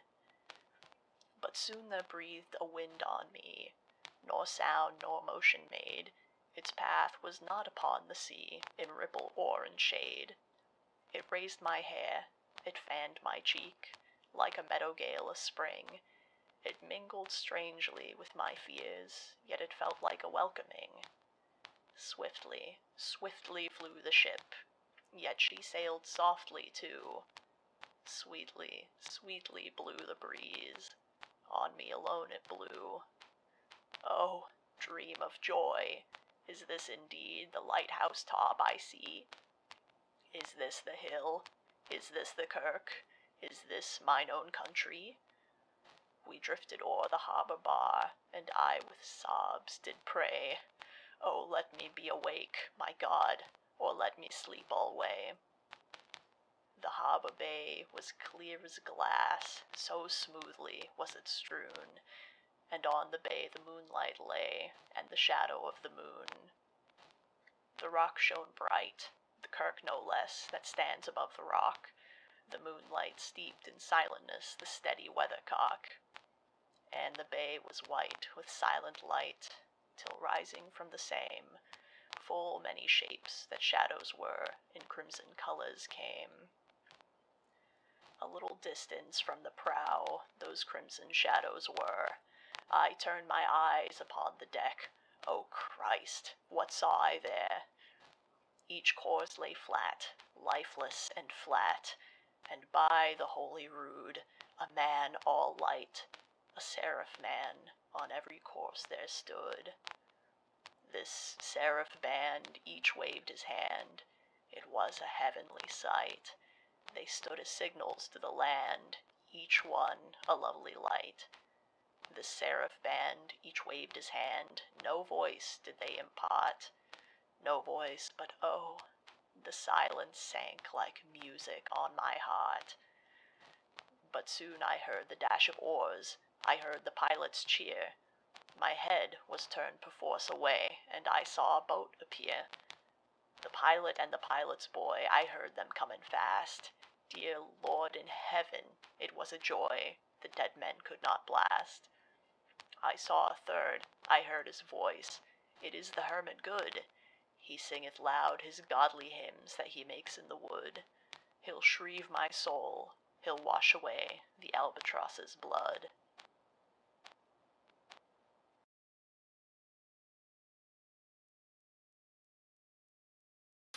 Hello and welcome back.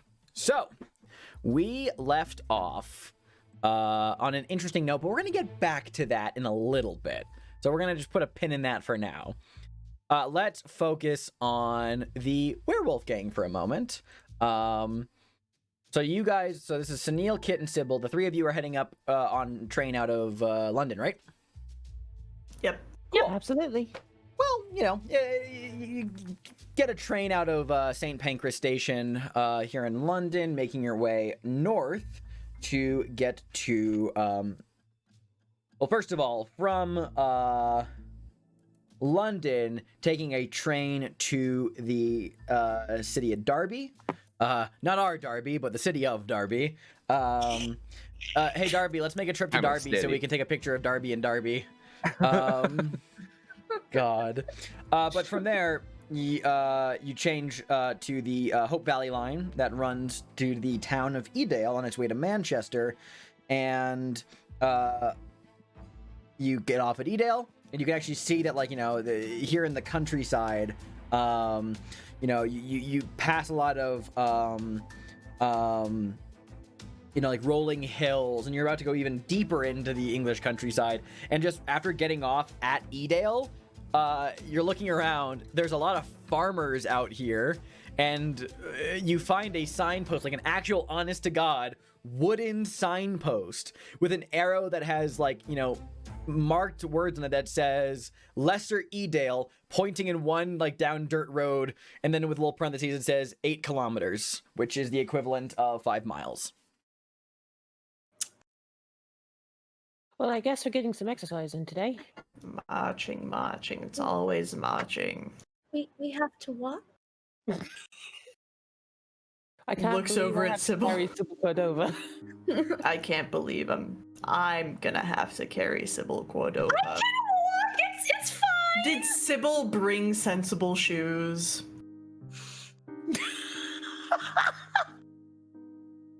You hold Sybil, I'll hold her heels. No, It's a plan. I guess it depends. Did we do at least enough, like, research to know we'd be walking at all? I mean, Xander presumably. did tell us that we would Presumably, be, yeah, like, you did. Like I did that there was going to be a 5-mile stretch that was not accessible by train. Although Yeah, you she's weren't wearing able, boots at yeah, least. yeah, you're wearing boots. You weren't able to tell until you got here that this is a place where probably no car has ever touched the road ever. Well, since so I'm getting Well. my boots dirty, but I will live. It's fine. Well, if you need a lift, please let me know. I will keep that in mind. Thank you. Mhm. It's not an issue. the walk begins from there, walking along through the English countryside. The clouds, dark gray overhead, tumultuous skies, little droplets of rain every so often. A little chilly, but not altogether unpleasant at the moment. After around a mile, you just hear the faint galloping of horse hooves, and you can see that there's a horse pulled carriage coming up the road from where you just came, with a farmer at the helm, just walking by, is looking at you folks, and just kind of pulls up a little head, then just stops his wagon. The farmer looks over and says, "You folks over there looking for a lift?" Oh yes. Are you heading to Lesser? I forgot the name. Edale. Edale. Thank you. Well, I'm passing up through those parts now. I could drop you off if that's the way you're going. Well, if you don't mind at all, That would be That'd be great. very nice. Much Well, obliged. Hop in the back of there. Gestures at the hay in the back of his cart. Yeah, the rest of the way is carried. Right. The rest of the way is carried by a farmer. But on arrival, you find yourselves at the village of Lesser Edale. Is surrounded by, limestone cliffs and outcrops, lovely wooded vales and moorland, and the splendid waterfalls, all very refreshing after the urban sprawl and darkness, let alone the dangers of London. The countryside, despite the time of year, is immaculately green, and the fields are full of sheep. The rain, in contrast with the grimy droplets of London, here seems clean and fresh. The cold breeze blowing in, not entirely unpleasant. You can see the village of Lesser Edale is up ahead on the road. Now I'm going to show my players a map of Lesser Edale, and I will post maps of locations in the fan server afterwards. So a reminder, if you're not in the Call of Cthulhu fan server, you should join it. It's great. We have a good time there. So the area is very naturally beautiful, you find. And 3 miles south of the village is a large hill rocky fortification that's pretty well visible. And there are about 30 homes altogether in the community, some of which even have thatch roofing still. But the farmer kind of pulls you off into the center of the town, where a bunch of roads converge, and he asks, "Are you folks planning on spending the night here in Edale?" I think the tent was just for a day trip, but I guess we'll see how it goes. Sure thing. Anything I can help you with before I'm off on the road? How much do you know about this general area? So we're not the most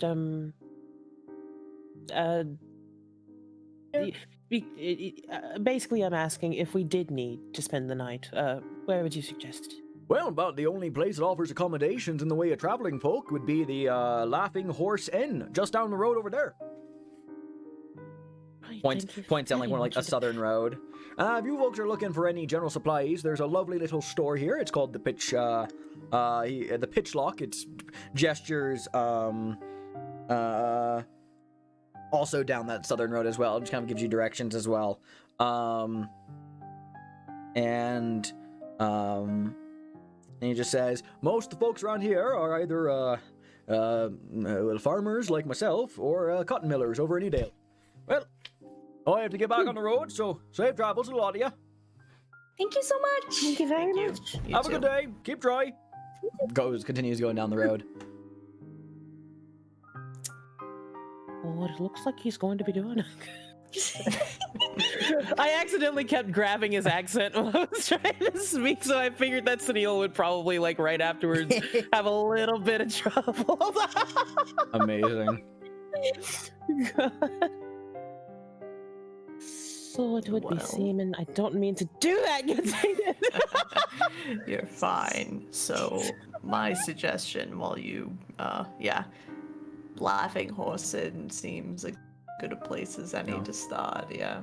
Upon your arrival here in Lesser Edale, the sky is darkened further and the light drizzle slowly begins to turn into a proper shower. So now getting a little soaked. Yeah, it makes sense to go inside. Let's go inside. Yeah, walking down the road that the farmer pointed off, you do see that there is an inn building just down the road here. There's a little signpost that hangs out of the front door that bears the signage. The laughing horse, and the image is that of a like brown mare with like fire coming out of its mouth, nostrils, and eyes. But the interior of the inn, it seems that many have taken shelter inside the Laughing Horse with the rain beginning to pick up outside. The atmosphere is friendly and curious. You can see that the kind of central like tap room that's immediately on the inside of the room. Man, I'm really getting to my D&D roots here. I have to remember that we are in England. It's 1920s England, but this is like a thing. These are still a thing. The people kind of like turn their heads to like look at you as you enter, but like it's mostly like a curious glance. You see a handful of people around here, and then there is a bar in the inn as well, where it looks like the proprietor of the establishment is cleaning glasses. The pitter patter of rain heard on the roof overhead. A nice little fire is crackling in the hearth. It is a dry respite from the outside weather. Bar? I was about to say, Sybil, there's a bar. Bar! God. Yeah. Walk over to the bar. The gentleman behind the bar is a man by the name well, actually, no, I'll introduce him, but let me double check something really quickly. Cool. Yeah, just the man behind the bar just kind of looks like a, middling-aged country folk, and just goes, "Well, afternoon to yous. What brings you about these parts? You look very out of town." Well, a few things, but I think I'll start with a drink. Happy to help. What are you gonna get you after? Well, what do you have? What do you want? Beer?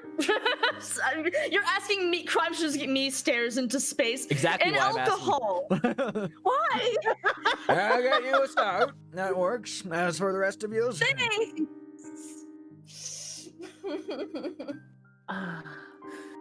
Me looks at Atwas.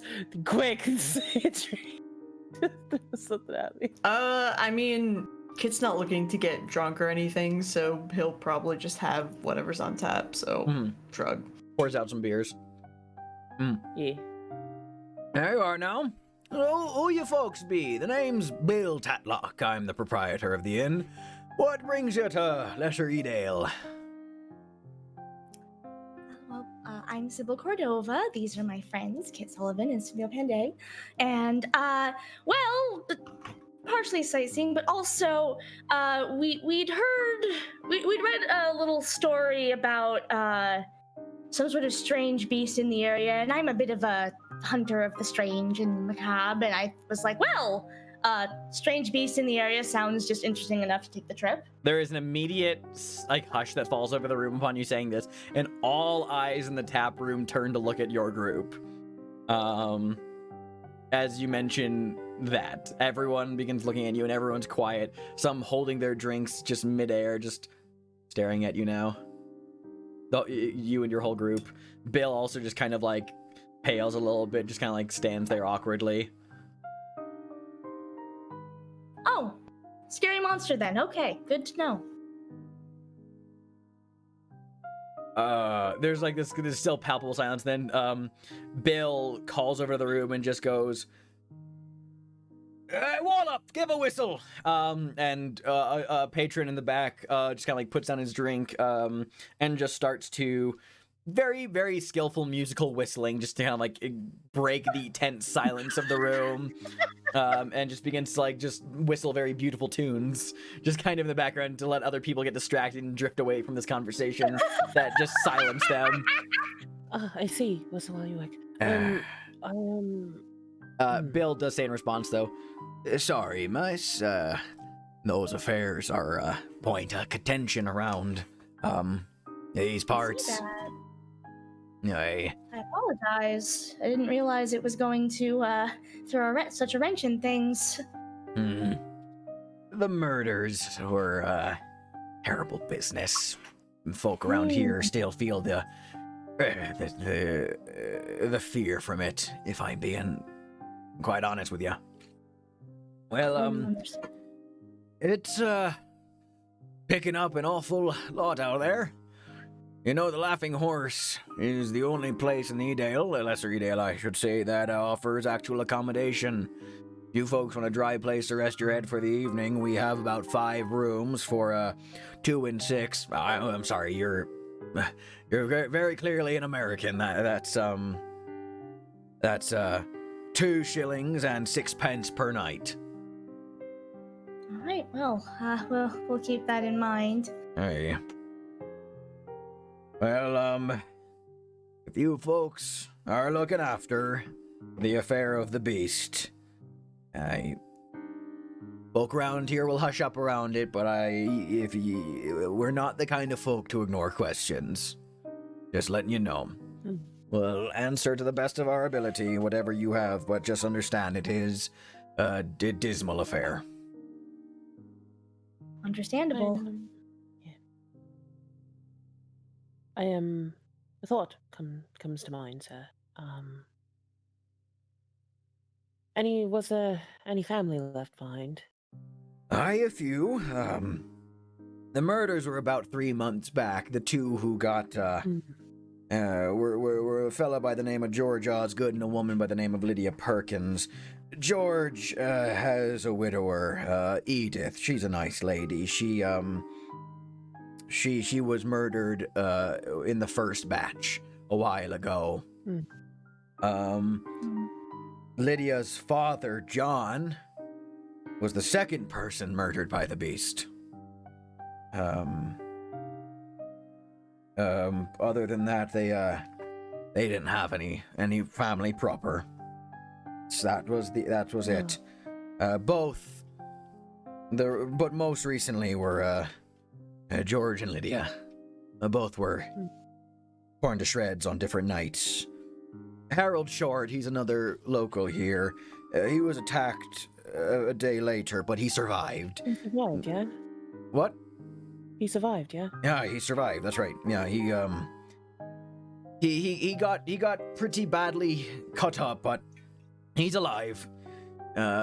Most folk around these parts are, waiting with bated breath until the next attack.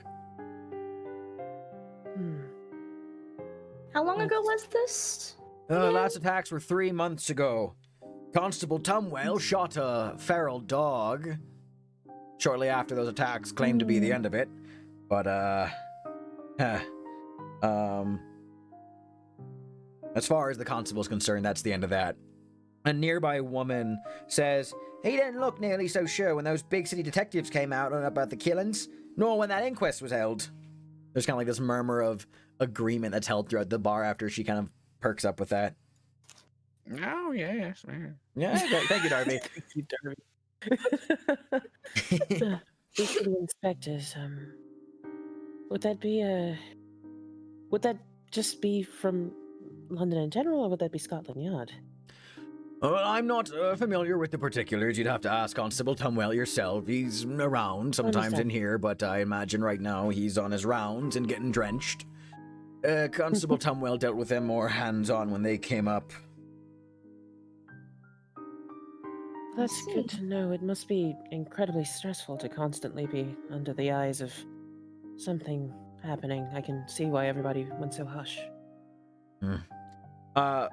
One man says, kind of off in a nearby table, kind of like pitches in and says, "Round these parts, you learn to beware the moon, especially when it's full. Really? We've heard howls when the moon is full at night." Hmm. Hitting a new. Yeah, one says, "If you hear the howl, you know the black dog of Edale is abroad. Great beast, black as the night, glowing red eyes. If you hear its howl, you can be certain death is coming."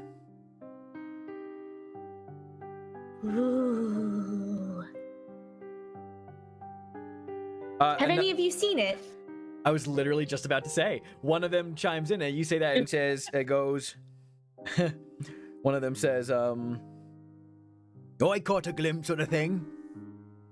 No dog be a walking around on his back paws, and no dog ear ripped bone from bone in such a way as done to poor Lydia." Oh. My. And then another person actually just kind of like, actually no, Bill actually says, and I heard from a few of the locals that our vicar, a gentleman by the name of Jeremy Stratton, he also claimed to catch a glimpse of the beast. I see. People worth asking then. All right. I don't know how to phrase this as Kit, so I'm just gonna say what he's gonna try to say. Yeah. Basically, he's gonna try to ask, like,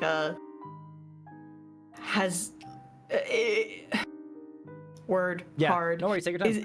Has the black dog of Edale been like a myth around these parts for like a long time, or did it just start with these attacks? Sort of thing. It just started with these attacks. Okay. Yeah. Can I ask something? Mhm. Do you all get many people coming from out of town, or no?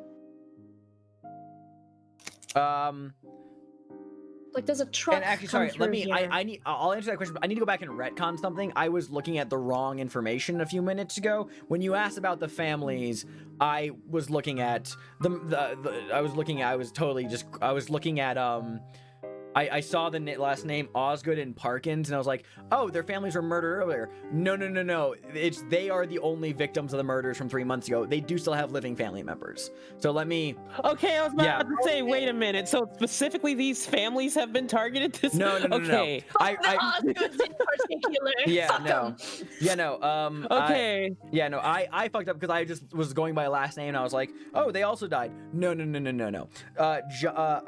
Edith Osgood, who is George Osgood's widower, is still alive, as is Lydia's father, John Parkins. And so when you asked much earlier about, I'm so sorry for the mix-up. When you asked earlier about their family, Bill said, the Osgood farm's beyond the village, about half a mile to the west. If you want to talk to Edith, that's where she lives now. Her 2 children, Maggie and Rachel, sweet kids, but deathly alone now. And then he also gave you directions to John Parkins's house in the village. And says that he's a fine man, but he's definitely grown sullen since his daughter was killed.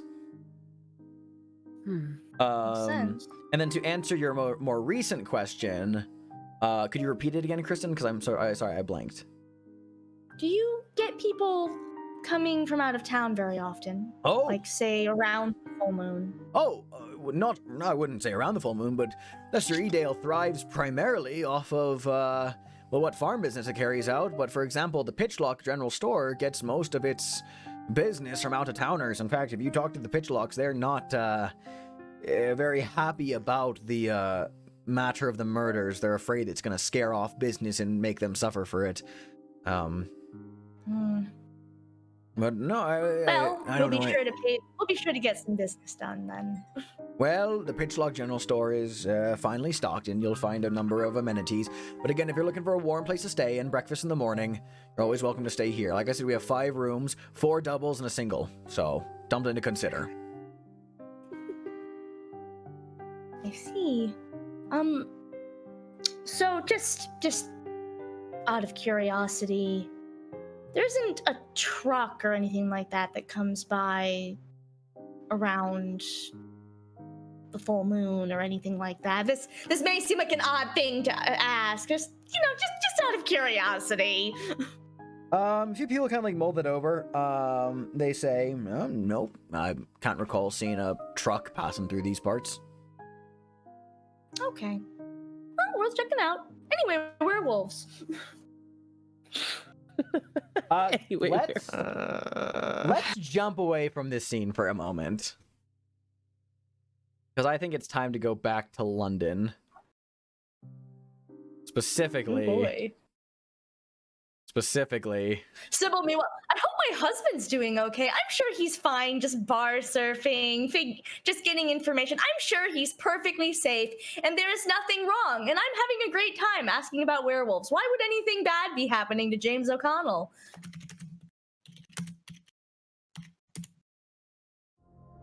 So James, let's go back to you for a moment. Yeah. That silence was deafening. Jesus Christ. So the two individuals that have routed you and have gotten up close and had a little chat are quick to direct you into a dark alleyway off the main street. Is there anybody else in this alley? There is not. There's not? There is not. Like, you're not going to make me roll anything for that? No, there's no one else in this alleyway. I'm giving you the honest truth. Okay. Now, the man that is very well built, and he's a stocky, tough man. The woman's smaller, but there is a kind of determined glint in her eye, as once you're in this alleyway, they both pull out like clubs, like little like truncheons, and hold them by their side. And say, and the man. I was gonna say. Yeah. I was gonna say. As they step into this alley. Yeah, please. James just kind of, he's got man on one shoulder, woman on against waist, right? So he just very calmly wraps arms around both. It's been so long. It's lovely to see you two again as they walk into the alley. You guys, fully embrace, and kind of getting into the deeper, darker part of the alley. The man says, like, real close to you, I'd consider it's in your best interest to just give up now before we have to hurt you.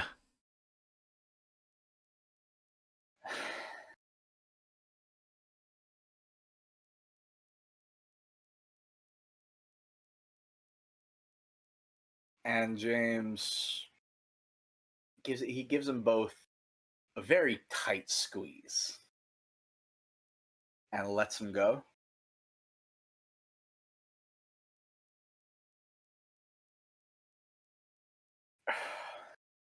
Sorry.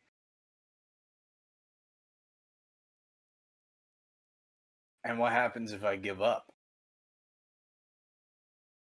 We take you where we're supposed to take you. And you hurt me anyway. Most likely. Yeah. You follow this shit? The girl just gives you a wicked grin. Oh, she does. What about you? The man pulls out his truncheon and just goes, I'm gonna enjoy this. I'm gonna enjoy this a lot. As he pulls out the club, as they pull out the club, I do want to remind everyone I have a shotgun. You do? So as they pull out the club, well, unfortunately, the timing here is that they're moving in. So we're going to need to take initiative for a moment. Give me 1 second. Okay, so James, what is your dex score? let me pull that up real quick. My dex score is a solid 60. Okay. Cool. And let me just get theirs really quickly.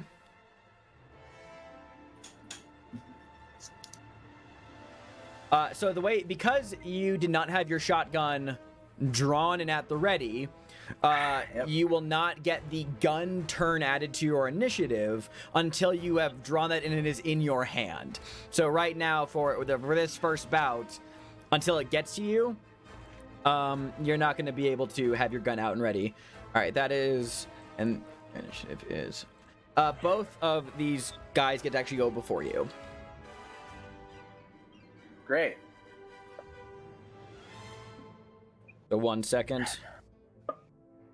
And just take note of this.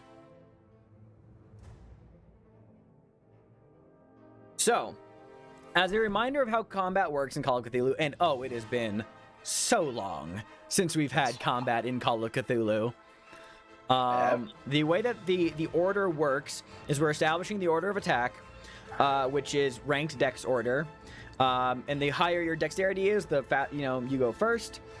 Readied firearms go at a dex plus 50 bonus. So if you have once your shotgun is out, now you can use that. Now this does not count as surprise. So we're going to resolve in dex order, which will be on your attack. You either initiate an attack, a fire, or a maneuver. And if you're attacked, you can choose to dodge, fight back, or perform a maneuver in turn. And usually the attacker and defender make opposed rolls, and we'll go from there. Are you ready, James O'Connell? As ready as I'll ever be. Okay. So, the woman is first. She runs forward with her club to hit you hard with her weapon. Let me roll this. Oh, that is unfortunate. Stupid bitch! You fucking with James O'Connell, bitch! Dumbass! So fucking stupid dunderhead. Mm-hmm. So she immediately runs continue. forward, and sweeps her truncheon over your head. You immediately, quickly are able to sidestep that attack really quickly. The bigger man comes up immediately following. And is going to, I'm going to move my roll window over here just so I see it at all times. The big man is immediately going to walk over towards you and do the same thing. He's going to go for I'm actually going to have him do a maneuver. He's going to try and hold you. He's going to try and grapple with you. So, okay. So we are okay. So we need. So what is your build? What is James's build score? That would be build specifically or size? Build specifically. Build specifically. Okay. It's on your character sheet. It should be under your combats page, I think. Under the combat page, 1. Okay, so you share the same build with the man. So that means when you're making maneuvers with each other, you are doing a flat roll each. So he is going to do this this is a brawl check against you. And so he is going to... Oh, I also mentioned... sorry, I totally forgot. With the woman who, even though she missed her attack, you're still able to choose if you want to fight back, to deal damage to her even though she missed. You will not be able to... dodge this man's maneuver though if you wanted to take a swing at her too, just so you know. I'm gonna choose to fuck up this man's maneuver. Okay, so I'm going to roll brawl. It will not deal damage. You're gonna do you want to we're gonna resolve this as a fight back, so you're going to roll your brawl skill, so not so go on your skill list. You're going to roll brawl. I'm going to roll his brawl. Ready? 1, 2, 3. Both fail. Yo! But he failed more. His brawl. Yeah, but he failed his too. So both fail. So you're grappling and wrestling with him as he's going in as well. So now it is your turn, James. And I think I'm getting this all right, but please Okay. correct me if I'm getting the rules wrong, Atwis. But I think I'm getting it right so far. I'm looking it up. You're doing great. Great. Doing great. Mwah. Okay. I draw my shotgun. Okay, weapon is out. And I say out loud to these two as I take the fucking 12 gauge out. If neither of you stop, everything above your neck is going to become a fine red mist. They do not look like they want to stop. So with your gun can act on initiative 110 now because it has the plus bonus. Remember, you can only use gun initiative to fire shots. And so that was you pull out your gun, you levy that threat. And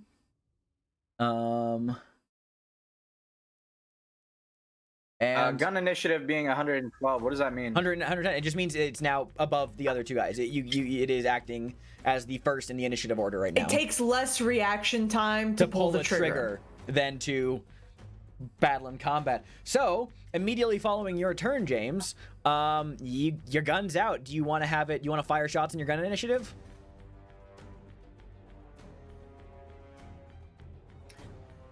You know what? Yeah. Yeah, I do. Which one seems...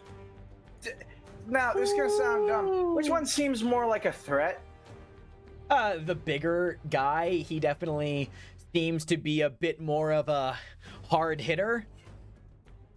I'm going to shoot him in the leg. Fucking brutal. Okay, so let me just, before you roll anything, let me double check just my GM screen here. So the way that firearms is, you're point blank here. And so that means you get a bonus die on your attack with this. Sorry, let me double check one second. Can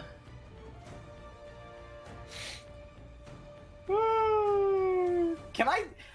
It's a 12 gauge. That just fucking sever his leg. Yeah, you would blow that shit. Unless he knocks it out of the way. Like, yeah, you know, he's gonna, there's he still is going to opportunity try for- and like fight back to like knock the gun astray to do that. So go ahead and roll your because I believe you can do that if you're point blank. A gun, you can't dodge a gun attack. You can jump for cover, but you could fight back at point blank range, like knock the gun out of hand or like maneuver, try to disarm them. Correct. So James, if you want to fire a shot at her or at him, I should say, go ahead and give on your combat tab. Just go ahead and give me a little. Oh wait, I just realized something. Hold on. Let me double check the damage. Are you looking at the... I'm thinking about damage right now. And I'm just double checking that with your 12 gauge shotgun. That's what it is, right? It's a 12 gauge? Yeah. Okay. So a 12 gauge shotgun. This is a... Oh, is this a 2-barrel or a pump or a... It's no, a pump. It's a 5 shots. Wait. Ammo 5. Yeah, No, that's a modern weapon. You can't have a 5. So that only belongs in modern times. This would have to be, if it's a 12 gauge, it has to be a 2-barrel or a sawed-off 2-barrel. It can't be a pump because a pump's only a modern weapon. Yeah, because it says here, I'm looking at the weapon, it says that might have been an error on my part. I may have said you had a pump even though I didn't realize it was a pump shotgun. Well, the thing is, when you gave us the chart and we specifically looked off for that. Like, Yeah, copy pasted that from the... Yeah, and I know I am looking at it right now, and it does say like a 12 gauge shotgun pump is a modern, not a 1920s weapon. Which actually, well, no, hold on, it has a price listed for it being in the 1920s, even though it just says modern. That might be a misprint. Then I am so sorry for the stutter there. So it is probably a 12 gauge pump shotgun because it has a price listed on it for the 1920s period. But it says on the availability as modern. So we're going to say that it exists. It is fine. You are fine. Yeah, because Yeah. pumps and semis, I think, did exist. They have prices for the 1920s listed, so we're just going to assume that they exist. Okay, cool. Sorry for the delay. That was on me. So then, do you want to go ahead and let's see? This is up close and personal with him, which means at this range, yeah, you're dealing 4d6 damage. So go ahead and click that, and then roll a bonus die with it, because you're at point blank range with this guy. And bonus. Woo! Wait, no, 0 means 10, doesn't it? Zero. So 0 is the lower, but however, if you have a 0-0, it means that is a fumble. However, the point of a bonus die is you take which roll is better. So this would be, that would technically make that roll a 100, because a 0-0 is a 100 on the die.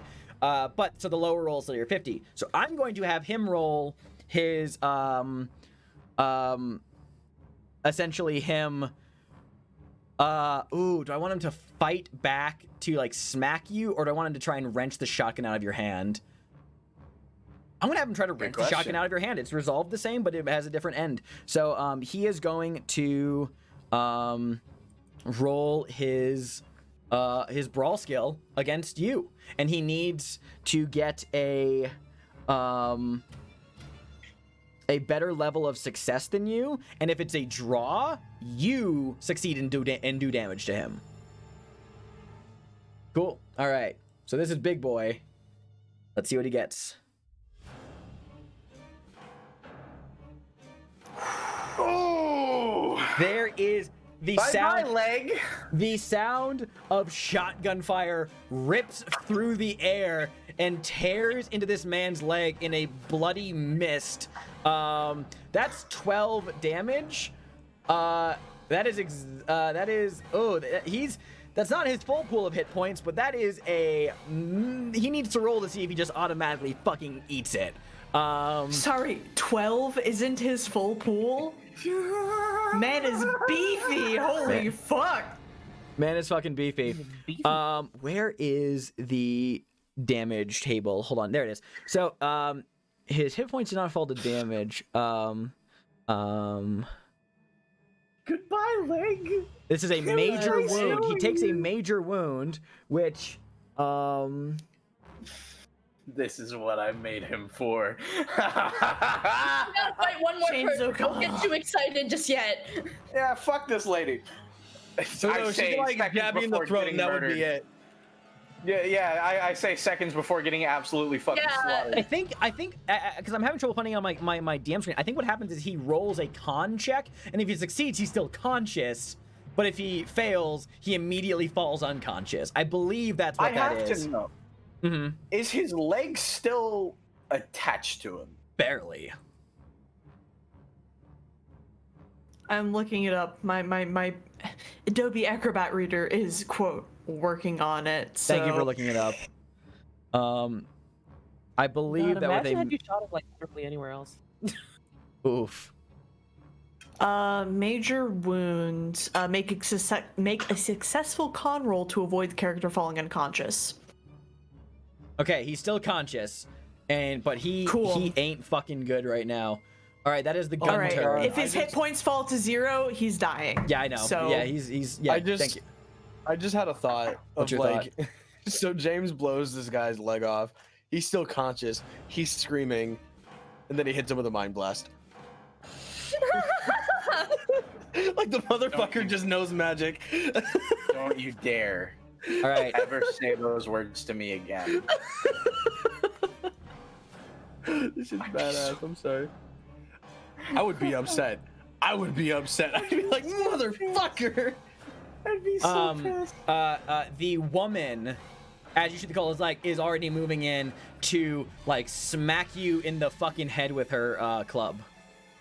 Word. That's success on her thing. So, do you want to dodge that, or fight back, or maneuver in response to that? Understand that once you do this, even though the other guy is fucking bad off, he will have a bonus die on attacking you next, because if you're outnumbered, and once you've dodged or fought back, all subsequent attacks for that round on you are at a bonus die. And that says 2 damage on it? Yes. So I would only be taking 2 damage. You'd only be taking 2 damage. I'll take it. Okay, cool. She gets in. You feel the sharp pain shoot through your head as the truncheon hits the back of your skull. Your vision flashes white a little bit. All right, it's the guy that you just fucked up, Turn. He is screaming. There is blood everywhere. Like, his leg, you can see the bone in his leg and the buckshot that has shattered it. And he drops his truncheon to the ground and just, like, pulls out this fucking knife and just says, "This is gonna be fun." And is gonna try and, stab you in the stomach with his knife. Oh no, it's a Delphi situation. Right. All right, that'll be 6 damage to you if you do not dodge or fight back successfully. I'm going to fight back.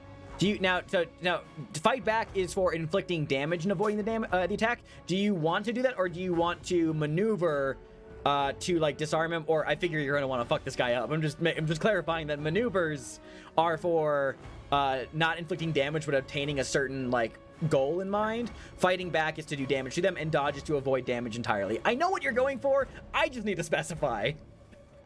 Okay, so you want to fight back. So I want to fight back. Okay, go ahead and roll your brawl check against him.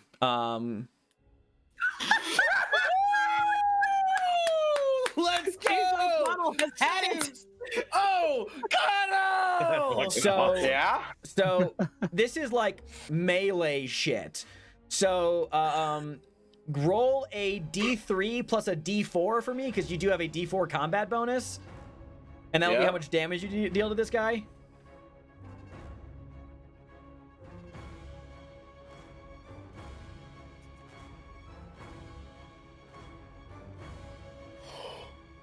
You fucking take like your shotgun and like whip this guy across the face. It is dark, but you hear like blood splattering against cobbles and teeth bouncing down the stone as you knock this guy clear cold unconscious. His body slumps against the alleyway in a pool of his own blood.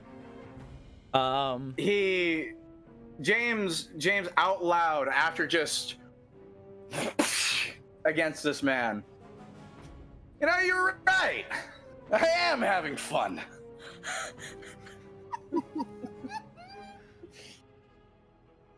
Oh man, imagine a cop turns the corner and it's just like, yeah? And actually, sorry, I messed up slightly, but it doesn't change anything. When you get an extreme success on an attack, you do max damage plus your max damage bonus. So actually, you would have dealt 7 damage to him. It doesn't matter. This guy is, I assume, dead. I assume. Or you punching his lights out. Up to you. He ain't moving. That's all that matters. Death in the D&D world is different than death in the real world. I will ask you Hold on. Yeah. I look at Atlas for a moment. Because I know he understands. The prophet. Ask the prophet. Ask the prophet. What was said to us? Don't cowboy this shit. If you make a murder out of yourself, I don't know that we can help you. I mean, I will say it's technically self-defense in the sense of they have weapons on The them. kill is still a kill, I guess. I will let you know just right now, just whether or not, if you just choose that you're knocking him unconscious, he still took a major wound. He's still gonna have to check every round to see if he just expires on the floor from the sheer damage he's taken. So just more so, if you want to leave it up to chance, then we can just say you knocked his lights out and we'll see what happens from there. Because he might still die, but not necessarily by your hand explicitly in that moment. Don't be a pussy. All right, fucking just knock his lights out. Cool, so he is unconscious and dying because he has dropped to 0 with a major wound taken. And at the end of every round, he will need to make a con roll. If he fails, he expires. If he succeeds, he keeps doing that until he no longer has to do that. All right. He's got good con. We'll take a bet. So James, it is now your turn now.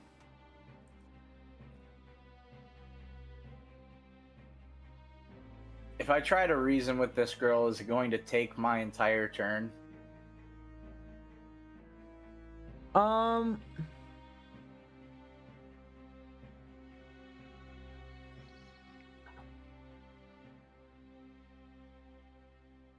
Yes.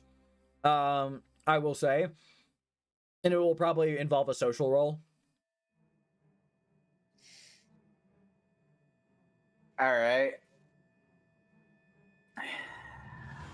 I probably can't make this a fast talk because now we're very honest with each other. Yeah, this feels like it almost has to be intimidate.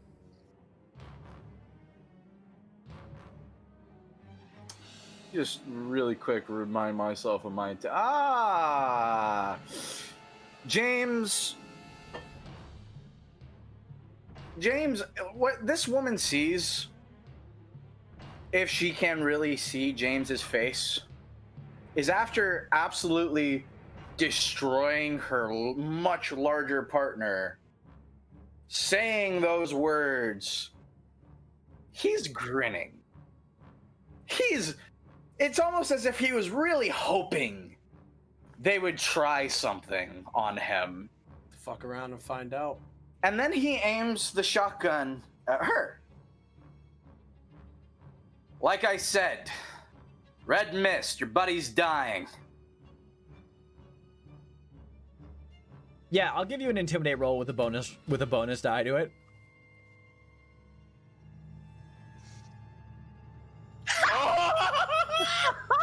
You're shitting! You're fucking shitting, dude!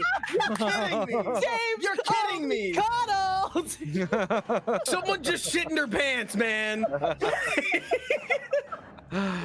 Oh my god. She sees the dude lying on the ground bleeding out, and looks at you holding the shotgun. She drops her truncheon and tries to fucking book it down the alleyway away from you as fast as possible. Oh my god. Oh, there's opportunity. Guys. Yes, sir. Guys. Yes. I didn't If tell you her shoot a she woman could who is run. running away out in the public, they will view you as your villain. Say again? If you shoot a woman who is running away out in the public, they will view you as a villain. Take her trunk in, take it to the police. Yeah, and also, you've got a guy who's dying. You can call the ambulance and you can tell the police what happened. Don't chase after her. Yeah, that sounds like the smarter option. I'm like, keep in mind, you are a very large man with a woman running away from you. If you shoot her while she is on the street, they don't know if you're telling the truth about her attacking you, and she already dropped her weapon. You will look like a villain. You can't say self-defense. You're right. Yeah. Sorry. I didn't mean to cut you off, Jordan. No, you're good. This is exciting. This is some exciting shit. I occasionally see this is James cycling through what everybody else would say, because he was really ready to shoot her like in the ankle or something. It's like Sunil and I, same brain cell right now. He genuinely, theory council would be straight up, no, I know you want to, no, don't do it. If for no other reason than public appearance, don't do it. He lets her go. Okay. She fucking books it into the night. At the end of the round, I need to have this guy who's bleeding out make a con check real quick. How's he doing? Bad. Yeah. Okay, he's still alive. I will ask you, James. Do you try to administer first aid to prevent him from dying on the street? James is first. Are there people around? There's no people around, is there? No, it's fucking like deep East End London late at night. There's people, but there's probably not people in the immediate vicinity at the moment given the shotgun blast that rang out through the streets a moment ago. Oh. James is going to try to administer first aid. Combat medic James O'Connell. He's certainly not a combat medic, but he's doing his I think best. people have a base of 20 or 30, so Oh no, I put that in. I think the base is 20 for first aid.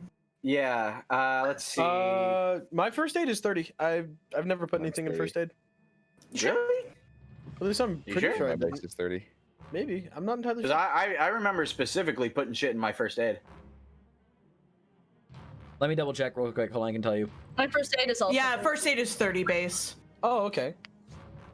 If you put Um, stuff in your first aid, there was a period of time where we had to redo some sheet stuff, so you might need to just look back, like, at stuff you wrote down before. That said, that's gonna take a while. So These sheets are directly imported from Path of Perdition, straight directly from there. They weren't like copied. They were quite literally copied from that vault and then moved to this one. They weren't like redone. So I don't know where the cross wires of where it would have been. Yeah. I guess I have a question Yeah, what's too. So with where Tarrant and Mason are, is this happening at the same time that they're about to go like spud throwing, or? This happens later that night, technically in the Okay. timeline. Okay, because I was gonna ask if they heard. No, like, and this a is also thing from much the farther distance. away from where Tottenham Court is. So very far away. Okay. Yeah, this is very far away from anywhere that you are near right now. But thank you for bringing that up. All right. Well, so I don't know what the whole first aid deal is, but Yeah. Guys, should I spend 25 on this dude? You know what? Fuck it. You know what? I am. I will. Okay. are you sure? Wait. Wait. Is he conscious? no, he's unconscious and dying. If he is not you knocked him stabilized, out. he will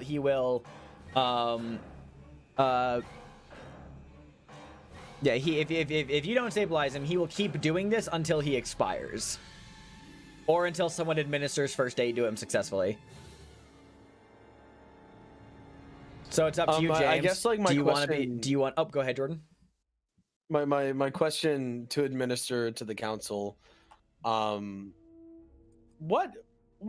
are court things like in Britain in the 1920s?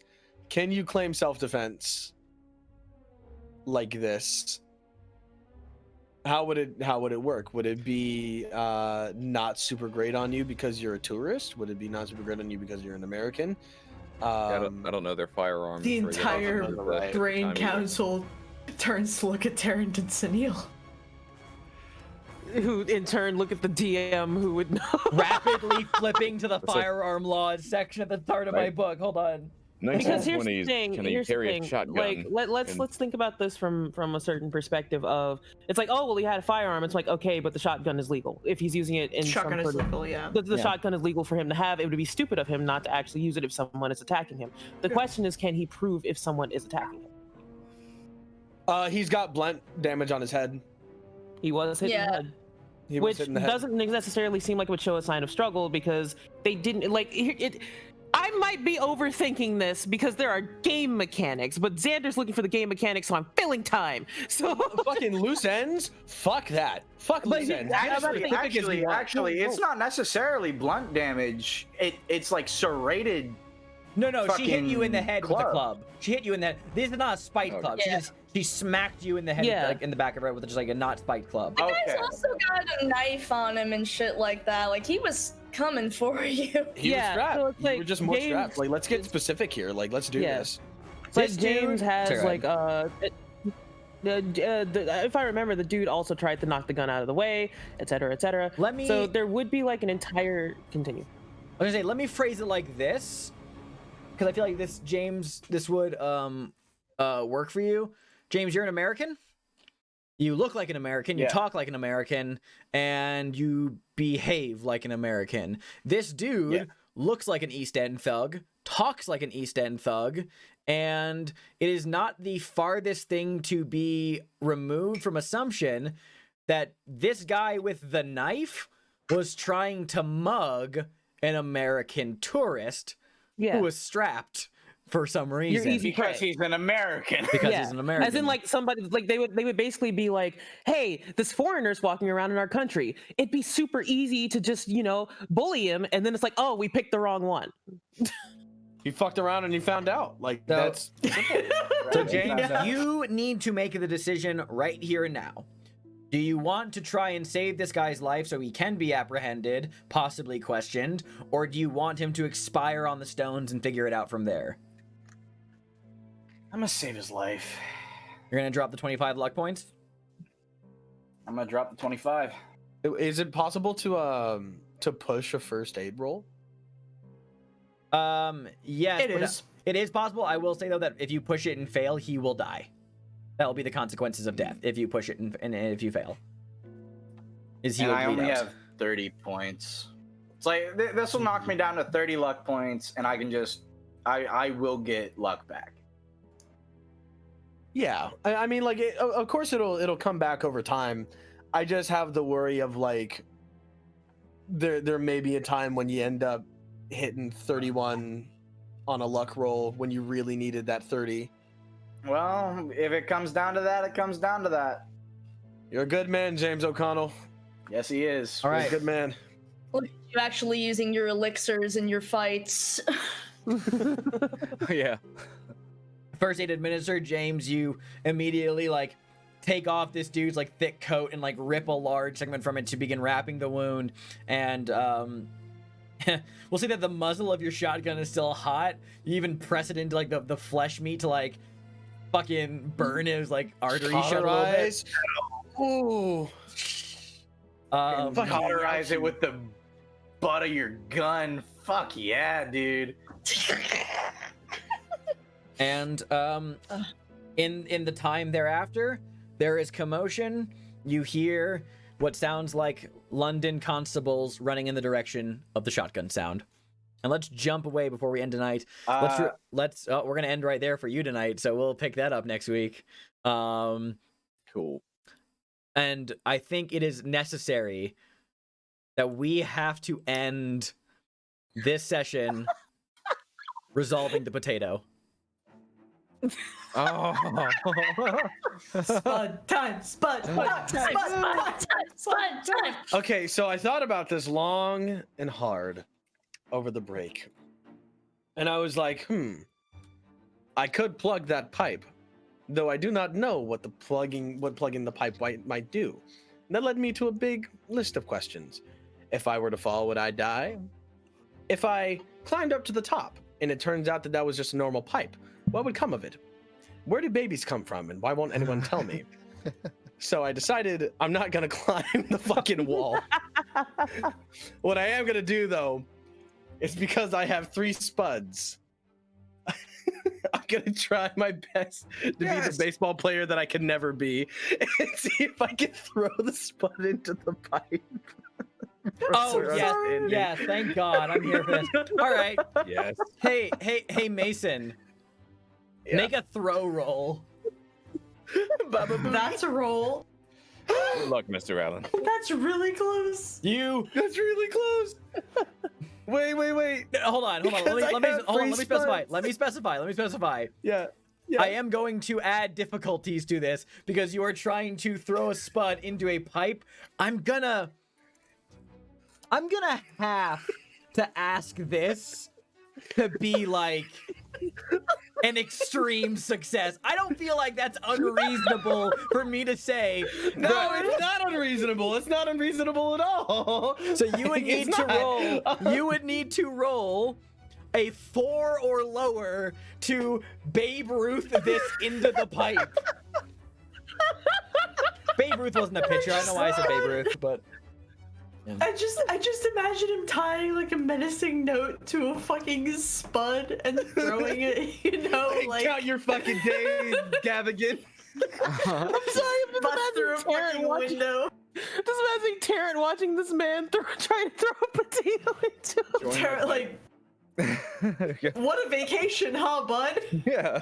like I can just picture Tarrant being there. Like Mason throws the first potato, it misses and just like splatters against the wall of the building, and then Mason, do you want to throw your second Strike potato? one.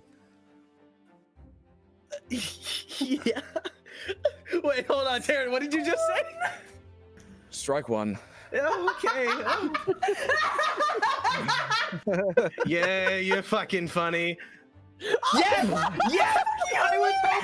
I was hoping you would fumble. I was hoping because Mason, you wind up and you yeet this potato and it shatters right through one of the windows of the foundation. Wait, no! I wanted to use a luck point so it you wasn't a can't use fumble. luck. You can't use luck to evade You critical can't use luck fumbles. points to avoid fumble. That's in the rule book. We looked that up earlier. You fucking reel back and yeet this potato, soars through the air beautifully, and just shatters one of the Penny Foundation's windows.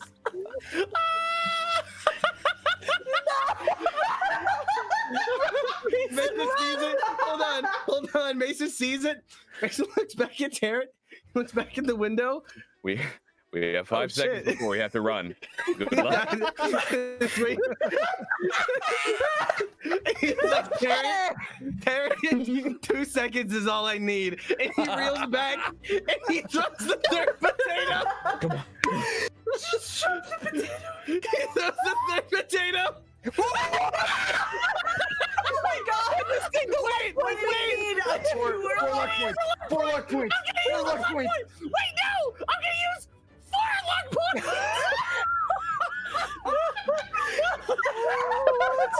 What the fuck?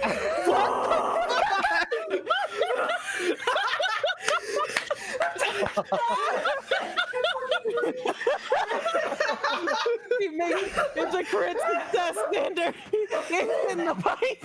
Someone just name off some fucking pitcher from the 1920s, quick!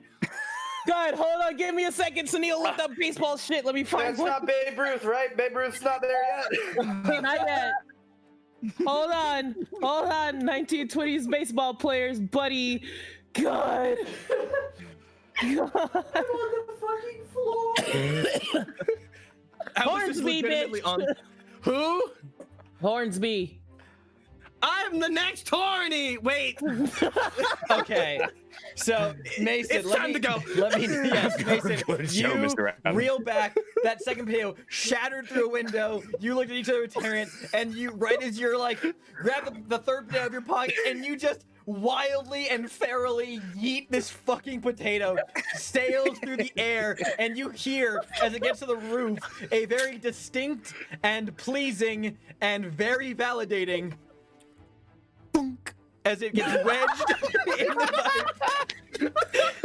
And you and Taryn spring off into the night. And that is where we're going to end this week's episode of Call of Cthulhu, Masks of Nyarlathotep. Thank you, everybody, so much for watching. We will see you all next week. Same time, same place. Until then, my friends, Spud time. Spud time.